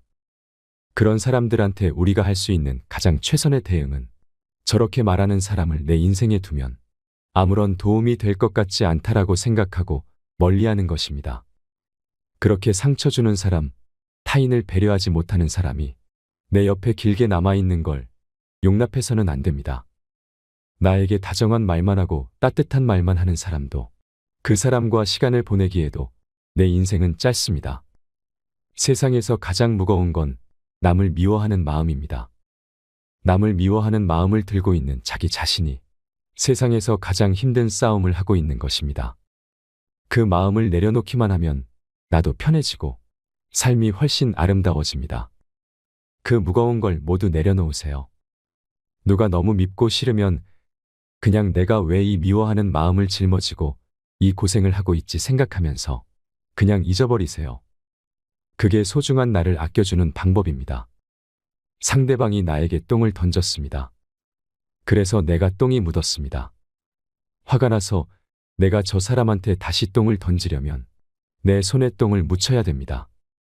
그런데 지혜롭게 나이 드신 분들은 이걸 깨달았다고 합니다. 살아보니 굳이 내 손에 똥을 묻히지 않아도 세상이 알아서 다 갚아준다는 것을 말이죠. 제가 여러분께 드리고 싶은 말은 당하고만 살아라가 아닙니다. 무슨 얘기를 하고 싶은 거냐면 누가 나한테 상처를 준 자는 내가 똑같이 역으로 상처를 주지 않아도 세상이 인과응보의 법칙에 따라 순리대로 다 알아서 해결을 해준다는 것입니다. 그러니 그것에 대해서 내가 제일 먼저 해야 될 건 상대를 미워하는 마음을 내려놓는 것입니다. 내가 제일 먼저 해야 하는 건 마음의 독화살을 맞은 자기 자신을 달래주는 것입니다. 누가 뭐라 해도 타인의 평가에 좌우되지 않는 나는 소중한 사람이에요. 남들이 뭐라 그러건 내 인생의 주인은 나고 나를 구렁텅이에 빠뜨리는 것도 구렁텅이에서 건져내는 것도 내 자신이에요라고 말할 수 있어야 합니다. 타인의 말 한마디가 내 인생을 좌우하게 내버려 두지 않아야 합니다. 마음의 상처를 받고 사람에게 상처를 받았을 때 그걸 갚으려고 증오하고 미워하면 내 손해입니다. 쓸데없는 기억은 잊어버리고 내가 내 마음을 치유하고 미워하는 마음 내려놓고 내가 행복한 게 최고입니다. 인생에서 최고의 희열은 넌 할 수 없어라고 손가락질하는 사람들에게 나의 성공으로 복수하는 것이라고 합니다. 내가 어떤 사람인지 내가 무엇을 해낼 수 있는지를 보여주면 그걸로 충분합니다. 누구도 내 편이 돼주지 않을 때 끝까지 내가 내 편에 남아 있어줘야 합니다. 세상을 살아가며 나를 구렁텅이에 빠뜨리는 것도 구렁텅이에서 건져내는 것도 다 내 자신이기 때문에 자기 자신을 잘 아껴주고 자기 자신한테 말을 많이 걸어줘야 합니다.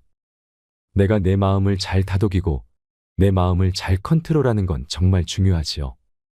마음에 감기가 왔을 때 너 왜 이따위밖에 안 되는 인간이야. 너 나가서 죽어야 돼. 너는 이거밖에 못하면 너 진짜 앞으로 살면서 뭘 할래라고 바보 같은 생각은 하지 마세요.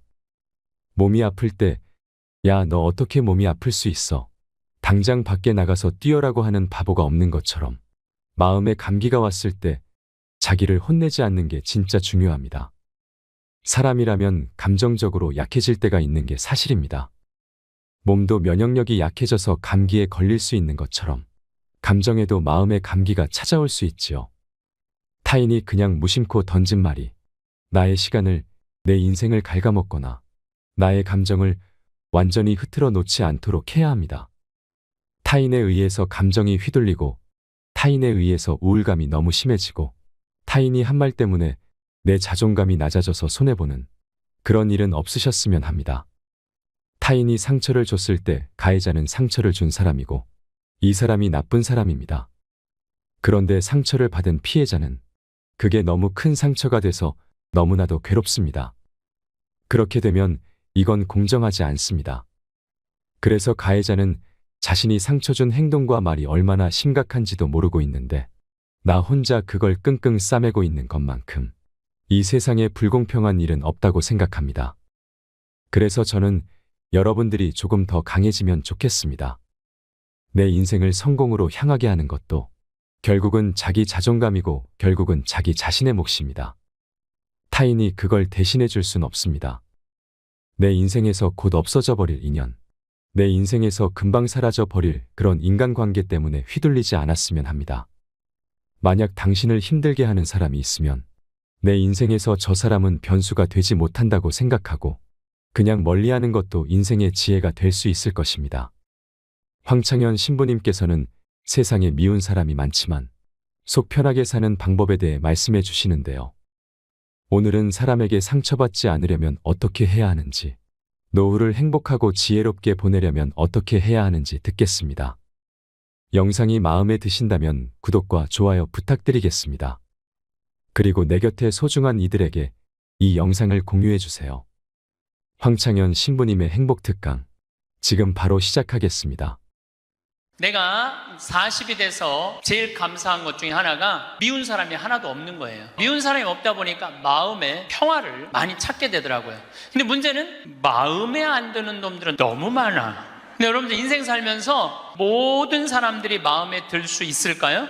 그건 불가능해요. 왜 불가능하냐면은 보수가 있고 진보가 있고 또 정치에 관심이 있는 사람이 있고 정치에 관심이 없는 사람이 있고 환경에 관심이 있는 사람이 있고 인권에 관심이 있는 사람하고 다 달라. 다 다른데 어떻게 나하고 생각이 다르다고 미워할 필요까지 있느냐 이거예요. 그냥 네모난 놈은 네모난 대로, 세모나면 세모난 대로, 동그라면 동그란 대로 인정해 주면 돼요. 그리고 제가 40이 들어서 제일 감사한 것 중에 하나가 30대 때는 일일이 다 지적해주고 가르쳐야지 속이 편했는데 40대는 안 그래요. 왜 안 그러느냐면 귀찮아. 그런 거를 일일이 다 신경 쓴다는 것 자체가 귀찮아요. 그런 것까지 신경 쓰고 살 필요가 없는데 뭐하러 그렇게 그 세세한 것까지 관심을 갖고 사느냐 이거예요. 어제는 두 번째 멘토 신부 성당에 가서 강의를 하게 됐는데 오늘 평화방송 한다고 마사지를 받으려고 그랬는데 마사지 예약한 사람이 까먹고 집에 휴가를 가버렸다고 그러더라고요. 그래갖고 이제 직원을 바깥에서 내 운전하는 직원을 한 30분 정도 기다리는데 성균관대학, 수원에 성균관대학이 있는 데인데 그 수많은 젊은 여대생들이 지나가더라고요. 그런데 참 슬픈 건지 좋은 건지 모르겠는데 지나만 가지 얼굴이 안 보여. 눈이 이게 침침해갖고요. 이쁜 여자가 안 보여. 이쁜 여자가. 그것도 한편으로는 참 좋다 그런 생각도 들더라고요. 근데 이제 30분을 내가 길에서 기다리다가 직원이 뭐 때문에 잘못돼갖고 늦게 도착을 했는데 내가 딱 탔는데 우리 직원이 그러는 거예요. 지금 왜 신경질을 안 부리세요? 그러더라고요. 근데 부리고는 싶은데 기운이 없어. 신경질 부릴 기운이 없어. 그래서 나이를 먹는 게 좋은 면도 있구나. 사소한 것에 신경이 점점 멀어지는 참 좋은 것도 있구나 이런 생각이 들어요. 제가 늘 강의 때 말씀드리지만은 우리가 모든 사람 사랑하기 쉽지 않아요. 근데 문제는 동그란 사람들이야. 마음이 예쁜 사람들은 모든 사람 사랑하려고 그래요. 난 그 사람들이 제일 짜증나는 사람들이에요. 모두 사랑하려고 덤비는 사람들. 예수님은 모두 사랑하라고 그런 적이 없어요. 서로 사랑하라고 그랬죠. 이제 모두 사랑하라고 그랬어요. 여러분도 오늘 이후부터 서로 사랑하세요. 우리 인생에는 궁합이 맞는 사람이 있어요. 이거 아주 중요합니다. 나하고 궁합이 맞는 사람이 있어요. 저는 내 인생에 참 궁합 맞는 사람들이 많은 편인데 내 인생 가장 궁합 잘 맞았던 분은 2012년에 돌아가신 87세에 돌아가신 김창린 필립보 신부님이 나하고 궁합이 제일 잘 맞았던 신부님이에요. 근데 이 신부님은 내가 신학생 때 별명이 호랭이 신부님이에요. 호랭이 신부님. 호랭이 신부님인데 얼마나 무서웠느냐 하면은 미사 딱 시작 문 딱 잠궜어요. 그리고 미사 때 움직이잖아요. 그 자리에서 쫓아냈어요. 나가라고. 미사 때 움직이면은 조금도 떠드는 걸 못 보셨어요. 조금만. 만약에 애가 뛰어다닌다 그럼 3살 4살도 욕을 바가지로 얻어먹어요. 욕을. 그리고 그 엄마는 말할 것도 없고. 이 신부님은 참 원칙적인 분이세요. 신앙에 애누리가 없는 분이에요. 그리고 내가 보좌 신부 때 이렇게 보면은 판공성사 이제 한참 하잖아요. 그럼 우리 그때는 신자가 14,000명이었어. 그러면은 고해 성사를 주면은 신부님 고해에 들어가면 혼이 나니까 신부님 고해에서는 안 들어가는 거예요. 내 고해만 나가보면 막 신부님 없어. 그 신부님 기다리다가 딱 나와갖고 이리 와 소리를 질러요. 그럼 저 끝에 있는 사람들이 어쩔 수 없이 가. 신부님 고해에서 들어가면 다시 이쪽에 와서 붙는 거야. 내 쪽에 와서. 그래서 내가 하루에 500명씩 성사를 준 적이 있어요. 그러니까 그렇게 성사를 많이 줘갖고 나중에는 어떤 보좌 신부 때 어떤 병에 걸렸는지 하도 이걸 많이 하다가 이제 한 번은 문을 열고 고해를 듣는데 대답이 없는 거야. 그래서 왜 고해를 안 하냐고 눈을 떠봤더니 내 침대에서 옆에 창문을 열고 이러고 있더라고요. 창문을 열고. 그렇게 무서운 신부님이었는데 참 편안했어요. 그래서 신부님 내가 평창에 성 필립보 신부님 본명이 필립보예요. 김창림 필립보. 신부님 나 생태마을 꾸미고 싶다고. 네가 한다면 내가 도와줄게. 그래갖고 신부님이 30억 평생 북한에서 넘어가고 학비 고생을 많이 하고 신학생들 장학금 한다고 신부님 모아둔 거 30억을 내놓으신 거예요. 근데 신부님이 이제 은퇴를 하셨어요. 마지막 11년 동안 내가 모시고 살았어요. 근데 한 번도 서로 큰 소리 얼굴 붉힌 적이 없어. 그렇게 무서운 신부님인데 신부님하고 뭐 에피소드가 너무 많은데 신부님이 당신 성구가 서로 사랑하라야 내 성구 액자 너한테 줬는데 어디 있느냐고 2년을 괴롭히더라고요. 나는 그런 거 본 적 없다. 이놈 새끼 내가 너한테 성구 줬는데 네가 내 걸 우습게 한다고 욕을 먹었는데 나중에 알고 보니까 신부님 그 철산성당 사무실에 있었던 거야. 근데 내가 그것 때문에 황당한 게 아니야. 서로 사랑하라는 성구를 내가 찾아서 우리 지금 생태마을에 걸어놨는데 참 기가 막혀요. 서로 사랑하라 그러는데 이렇게 그 뒤에 배경 그림이 뭔지 아세요? 호랑이 2마리가 서로 끌어안고 있는 거야. 하여튼 호랑이. 그런데도 신부님하고 마지막까지 정말로 아버지 아들같이 잘 지냈어요. 근데 이제 신부님이 2월 15일 날 입원하셨는데 뭐 이제 한 3개월 보름 정도 했는데 월요일 날 돌아가실 것 같아요. 우리 주교님들 다 모이고 교구청 신부들 다 모여갖고 돌아가신다고 그러는데 신부님이 안 돌아가시는 거야. 밤 12시가 돼도. 그러니까 뭐 주교님 뭐 황신부 있을 거지? 우리 각계 뭐 교구청의 신부들 우리 각계 다 가고 나만 있는. 돌아가시는 언제 돌아가시나 보는데 새벽 3시까지도 안 돌아가시네? 나는 다음날 강의 있는데 라고 하고 신부님한테 나 지금 바빠서 간다고 갔는데 이틀 지났는데 느낌이 이상해. 그래서 부관장 신부한테 네가 나머지 다 해라. 나 아무래도 신부님 돌아가실 것 같다. 그래서 이제 수원 빈센트 병원에 왔어요. 딱 왔는데 신부님이 이틀 동안 혼수 상태에 계시더라고. 그래서 내가 신부님 귀에다가 이렇게 말했어요.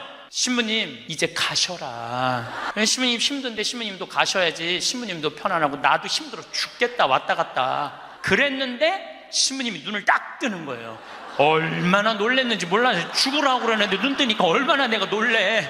그랬더니 그 신부님 모시는 자매가 그러더라고요. 부부가 저거 보라고 이틀 동안 그렇게 많은 신부님들이 그렇게 많은 지인들이 와서 신부님 눈 뜨라고 그래도 눈 한 번 안 뜨더니 저 사랑하는 신부가 와서 신부님 이제 가시라고 그러니까 눈 뜨는 거 보라고. 저 신부님 매일 저를 위한 미사를 하셨거든요. 매일매일. 그래서 내가 이제 신부님한테 그랬죠. 신부님 평생에 내 바람막이 대주시고 나 행복하게 해줘서 너무너무 감사하다고. 나는 사제 생활은 정말로 반은 신부님 때문에 행복하게 살았다고. 내가 그날 다 오라고 그랬거든요. 신부님 지인들 다 눈 한번 마주치라고. 신부 눈 다 마주치시더라고요.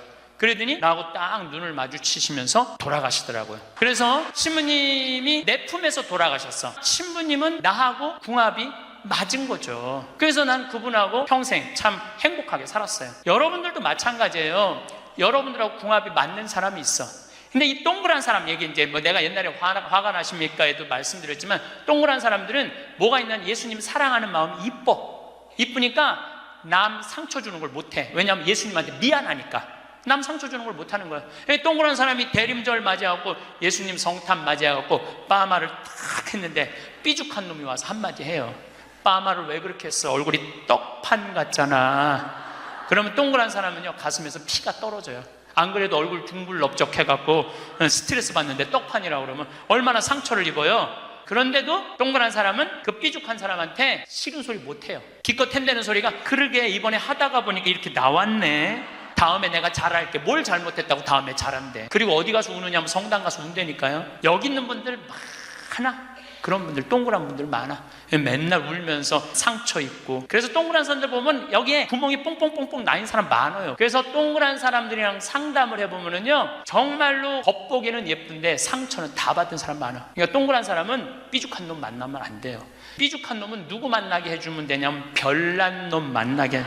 별난. 찔러도 안 찔리는. 파마를 왜 그렇게 해서 얼굴이 떡판 같잖아. 그럼 별난 사람은 뭐라고 그러느냐면은, 너나 잘하고 다녀, 너나 남 챙겨내지 말고. 이 사람 상처 안 입어요. 상처 안 입는데 동그란 사람들이 상처를 입는다니까. 그래서 여러분들은 지금 50, 60 되신 분들, 여러분들 앞으로도 50년, 60년 인생 더 살아야 돼요. 미운 사람이랑 뭐하러 힘들게 가요? 내가 마음에 드는 사람, 좋은 사람이랑 가셔야죠. 그래서 오늘 이후부터, 아까도 제가 멘토 얘기했지만은, 우리가 멘토를 잘 만나야 돼요. 그래서 저는 막 보면은 성격 까칠한 사람들 가능한 한 안 만나요. 연락도 안 하고. 내가 좋은 사람들은 난 연락 많이 해요. 전화도 많이 하고 밥도 자주 먹고 참 좋은 것 같아. 생태마을 꿈이라고 100억 주고 잠비아에 100억 준 우리 83살 된 우리 은인한, 저는 한 달에 한 번 전화해서 꼭 같이 밥 먹어요. 우리 어머니 아버지도 한 달에 한 번 꼭 같이 밥 먹고. 내가 좋은 사람만 난 전화해서 밥 먹어. 굳이 삐죽한 애 전화해갖고 내가 예수 그리스도의 이름으로 저 사람을 사랑하고야 말리라, 난 안 그런다 이거야. 그래서 40 부록이 되면서 유혹도 흔들림도 의심도 별로 없어진 것에 대해서 너무너무 감사하다는 거죠.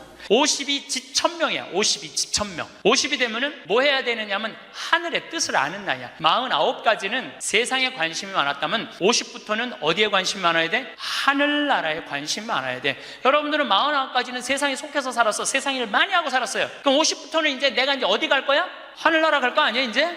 이제는 갈 날이 점점 다가오잖아요.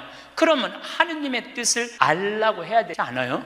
하느님의 뜻을, 제가 미사 기도문 중에 너무 좋아하는 기도문이 있어요. 하느님 아버지, 성찬의 전례 때예요. 저희가 그리스도의 죽음과 부활을 기념하며 생명의 빵과 구원의 잔을 봉헌하나이다. 또한 저희가 아버지 앞에 나와 봉사하게 하시니 감사하나이다. 많이 들어봤죠?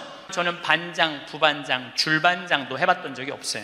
우등상도 타봤던 적이 없어요. 내 평생에 1등이라는 건 한 번도 해본 적이 없어요. 그런데 나같이 부족한 인간이 오늘도 미사 같이 봉헌하겠지만은 이 많은 교우들한테 기도를 바쳐 올릴, 또한 아버지 앞에 나와 이 많은 교우들을 위해서 미사 드리게 해주는, 또한 아버지 앞에 나와 봉사하게 해주시니 감사나이다. 난 너무너무 영광스러운 거야. 아버지 일을 하는 것에 대해서 너무 감사하는 거야. 30대 때는 하느님의 이름을 빌려서 내 일을 했어요. 30대 때는 어땠냐, 뭐가 진행이 안 되면 성질을 있는 대로 부렸어요. 근데 요즘은 막 일이 진행이 안 되잖아요. 그럼 딱 내려놔요. 그리고 이렇게 말합니다. 당신이 원하는 게 아니네. 그거 딱 내려놔요. 하느님 당신이 원하는 일이면 되겠지. 제가 작년에 잠비아에 가갖고 간호대학 수도된 걸 보고 사는 맛 사는 멋 삼교 한 끼 책 팔은 거 2억 인쇄 내놨다고 그랬잖아요. 그래갖고 교우들한테 1,000만 원씩 30명만 도와달라고 그랬잖아요.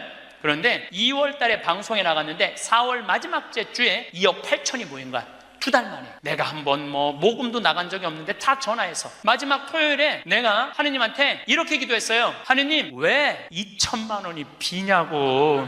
진짜 그렇게 기도했어요. 진짜. 아니 내가 2억을 내놨으면 당신 3억 내놔야 될 거 아니냐고 그렇게 기도를 했는데, 그날 저녁에 종도도 다른 할머니가 나한테 전화했어요. 신부님, 당신이 기도를 하는 중에 내가 돈이 필요할 것 같아갖고 2천만 원 보냈다는 거예요. 2천만 원. 나는 기쁘지 않았어요. 왜 기쁘지 않았냐면 너무 놀랐어요. 하느님이 다 듣고, 하느님 왜 2천만 원이 비냐고 그랬더니 그 저녁에 2천만 원을 채워주셨으니, 여러분들 기쁠 것 같아요? 무서울 것 같아요? 무섭죠. 와. 그래서 예수님이 너희들 많은 말 하지 말아라. 아버지가 너희가 필요한 것을 다 알고 계신다.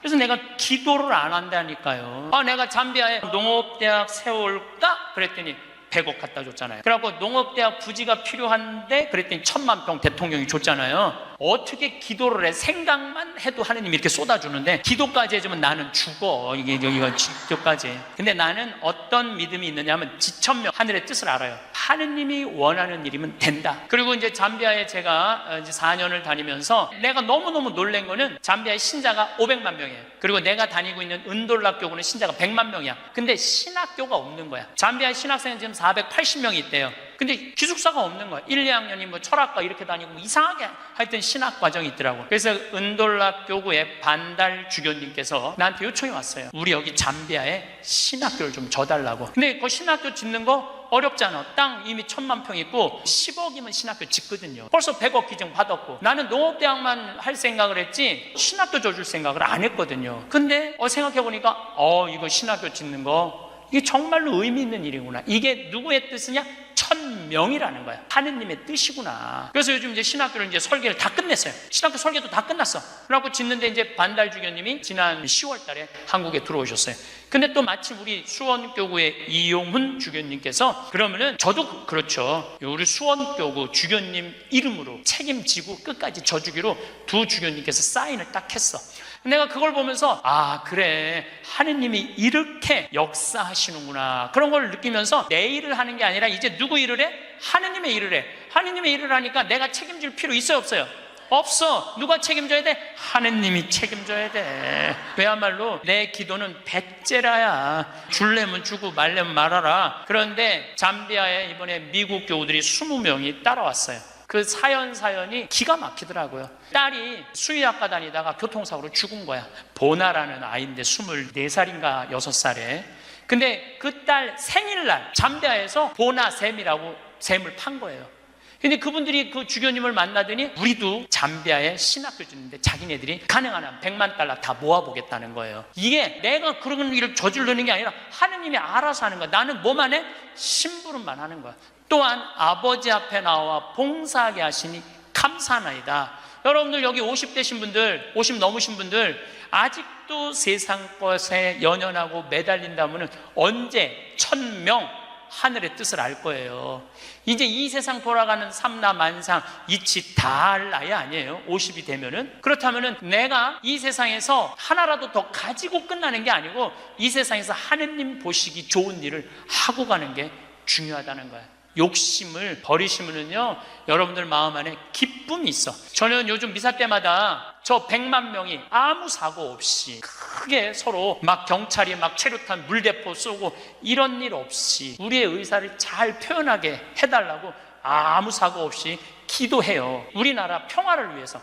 내가 우리나라 평화를 위해서 미사일 지향을 내가 드릴 수 있는 사제가 된다는 거 너무 감사하더라고요. 여러분들도 하느님 아버지 내가 구역장으로 봉사하게 하시니 감사하나이다. 하느님 아버지 내가 성모회장으로 봉사하게 하시니 감사하나이다. 하느님 아버지 내가 반장으로 봉사하게 하시니 감사하나이다. 이렇게 기도해야 돼. 62순이라고 해. 62이순. 이순이라는 건 뭐냐면 60이 되면 귀가 편안해야 되는 나이에요. 화가 나지 말아야 돼. 누가 내 욕을 해도 화가 나지 말아야 돼. 근데 60대 분들 막 누가 내 욕을 해. 그럼 뭐라 그래? 이 나를 내가 산전수전 다 겪었는데 날 뭘로 보고 내 욕을 해? 내가 이놈을 뻔때를 보여주리라. 이때부터는 나이를 헛먹는 거예요. 누가 내 욕을 해도 화가 나지 말아야 돼. 내 커피숍 하는 친구가 있어. 이 친구가 해준 얘기예요. 무슨 얘기냐면은 1시에 자기 커피숍에 60 먹은 아줌마 10명이 들어오더래요. 그래갖고 야 커피 한 잔이 6,000원 7,000원이니까 한 7만 원 버나 보다. 근데 아줌마들이 딱 들어와서 한다는 소리가 우리가 지금 대모임을 해갖고 밥을 많이 먹어갖고 배가 불러서 3잔만 시키겠다고. 3잔만 시키더래요. 그랬더니 요즘 리필이 다 되잖아요. 한참 먹더니 리필해달라고 그러더래요. 리필. 또 그 큰 컵에다 리필을 다 해준 거야. 그랬더니 다시 오더니 그러더래요. 이거 우리 귀양 리필해준 거 우리 나눠 먹게 잔 좀 더 달라고. 그래갖고 1시부터 3시까지 10명이 3잔 시켜서 온갖 수다 그냥 다 박장대소 하고 막 깔깔거리면서 3잔 값을 내고 나가더래요. 너무 가슴이 아프더래요.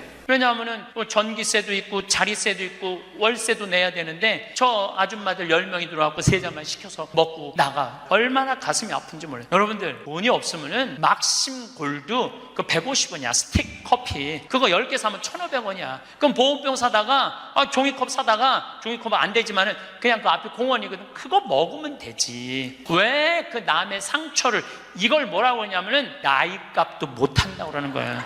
늙으려면 어떻게 늙어? 곱게 늙어. 늙으려면 곱게 늙어야 돼. 나이를 먹으려면은 제대로 먹어야 된다는 거예요. 나는 그래서 우리 직원들 장 보러 나갈 때 절대 못 깎게 해요. 돈 못 깎게. 그거 300원, 400원 깎아서 뭐해? 우리 직원이 지난번에 그러더라고. 자기가 호박을 사는데 한 푼도 안 깎길래 하나 더 얹어주길래 이거 우리 신부님이 깎지 말라고 그런다고. 나도 농사 짓는 사람이라요.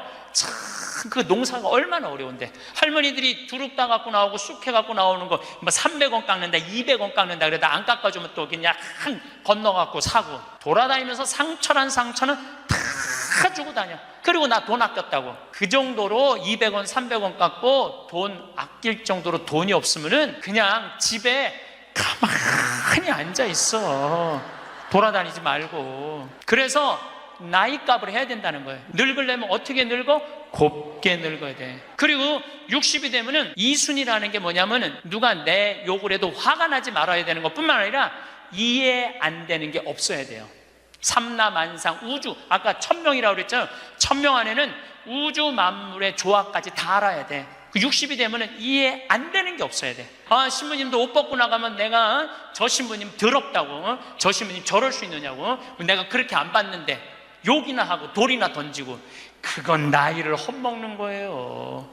그 신부는 얼마나 힘들었겠어. 인생 살면서 자기 맞지도 않는 옷 입고 이러지도 못하고 저러지도 못하고 부모님 상처 줄까 봐 옷도 못 벗고 얼마나 힘들겠어. 그 정도 이해는 돼야지. 60이 돼갖고 옷 벗고 나가면 나는 이해가 안 되네. 저 신부님 왜 옷을 벗고 나갔을까. 그래서 60이라는 건요 정말 아름답기 시작한 나이에요. 저는 60된 여자친구들이 많아요. 진짜로. 근데 60된 분들하고 이렇게 대하면 참 편안해요. 30대, 40대 이 여자들은 불편해. 근데 60만 되면은 아주 편안해. 그리고 60이라고 얼굴이 못생긴 것도 아니야. 이뻐 다.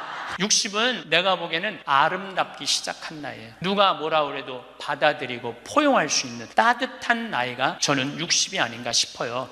70이 종심소욕 불육이라고 그래요. 뭐라고 하면 70이면 마음을 따른 욕구가 일어나는 마음을 따라도 법에 어긋남이 없는 나이야. 그러니까 내가 한 70 넘은 분이 내가 욕심껏 행동을 해도 그게 법에 어긋나지 말아야 돼. 다시 말해서 좀 쉽게 얘기하면 우리 천주교 교우들 알아듣기 쉽게 말하면 70에 내가 하는 행동이 하느님이 하는 행동하고 똑같아야 돼. 근데 70된 할머니들 막 잔치집에 갔는데 그냥 부친 게 맛있다고 꼬쟁이에 그 집에 부친 게 남든 뭐 모자라든 상관하지 않고 꼬쟁이에 싸갖고 막 그게 이제 늙으려면 곱게 늙으려는 거예요. 그러면 안 된다는 거예요. 불류구라는 게 뭐냐면 자야 자. 자아가 넘침이 없는 거, 넘침이 없는 거. 요셉 성인을 의인이라고 그러죠. 왜 의인이라고 그러는지 아세요? 목수들은 자가 생명이에요. 그래서 길이가 정확해야 돼. 그래서 목수들은 재판할 때도 누구를 불러냐? 목수를 불러요. 목수를 불러갖고 이 사람이 정확하게 계산한 거냐? 누가 다 계산해줘? 목수들이 계산해줬어. 그 의인이야, 의인. 그러니까 어긋남이 없는 거야, 어긋남이. 난 70된 할머니들 싸우는 거 많이 봤어요. 우리 생태마을에 노인대학이 많이 오거든요. 그리고 우리 이제 항아리가 거의 1000개 정도 돼요. 항아리는 열어보면 안 돼요. 할머니 한 분이, 내가 들은 얘기야. 할머니 한 분이 와갖고 그 문을 이렇게 걸어두거든요. 근데 문을 열고 들어가더래. 그 항아리 있는 대로. 공사자가 할머니 거기 들어가시면 안 돼요. 들은 척도 안 하고 들어가더래. 거기를. 그러더니 이제 항아리를 하나하나 보더래. 그래서 할머니 그 항아리 열어보면 안 돼요. 들은 척도 안 하고 항아리를 고무 밴드를 벗기더래. 할머니 그 찍어 먹으면 안 돼요. 들은 척도 안 하고 찍어. 그 항아리 하나 300만 원인데 그거 하나 부대기 생기면 누가 책임질 건데. 그래서 우리가 나이를 먹어가면 먹어갈수록 상식이 가득 차야 돼요.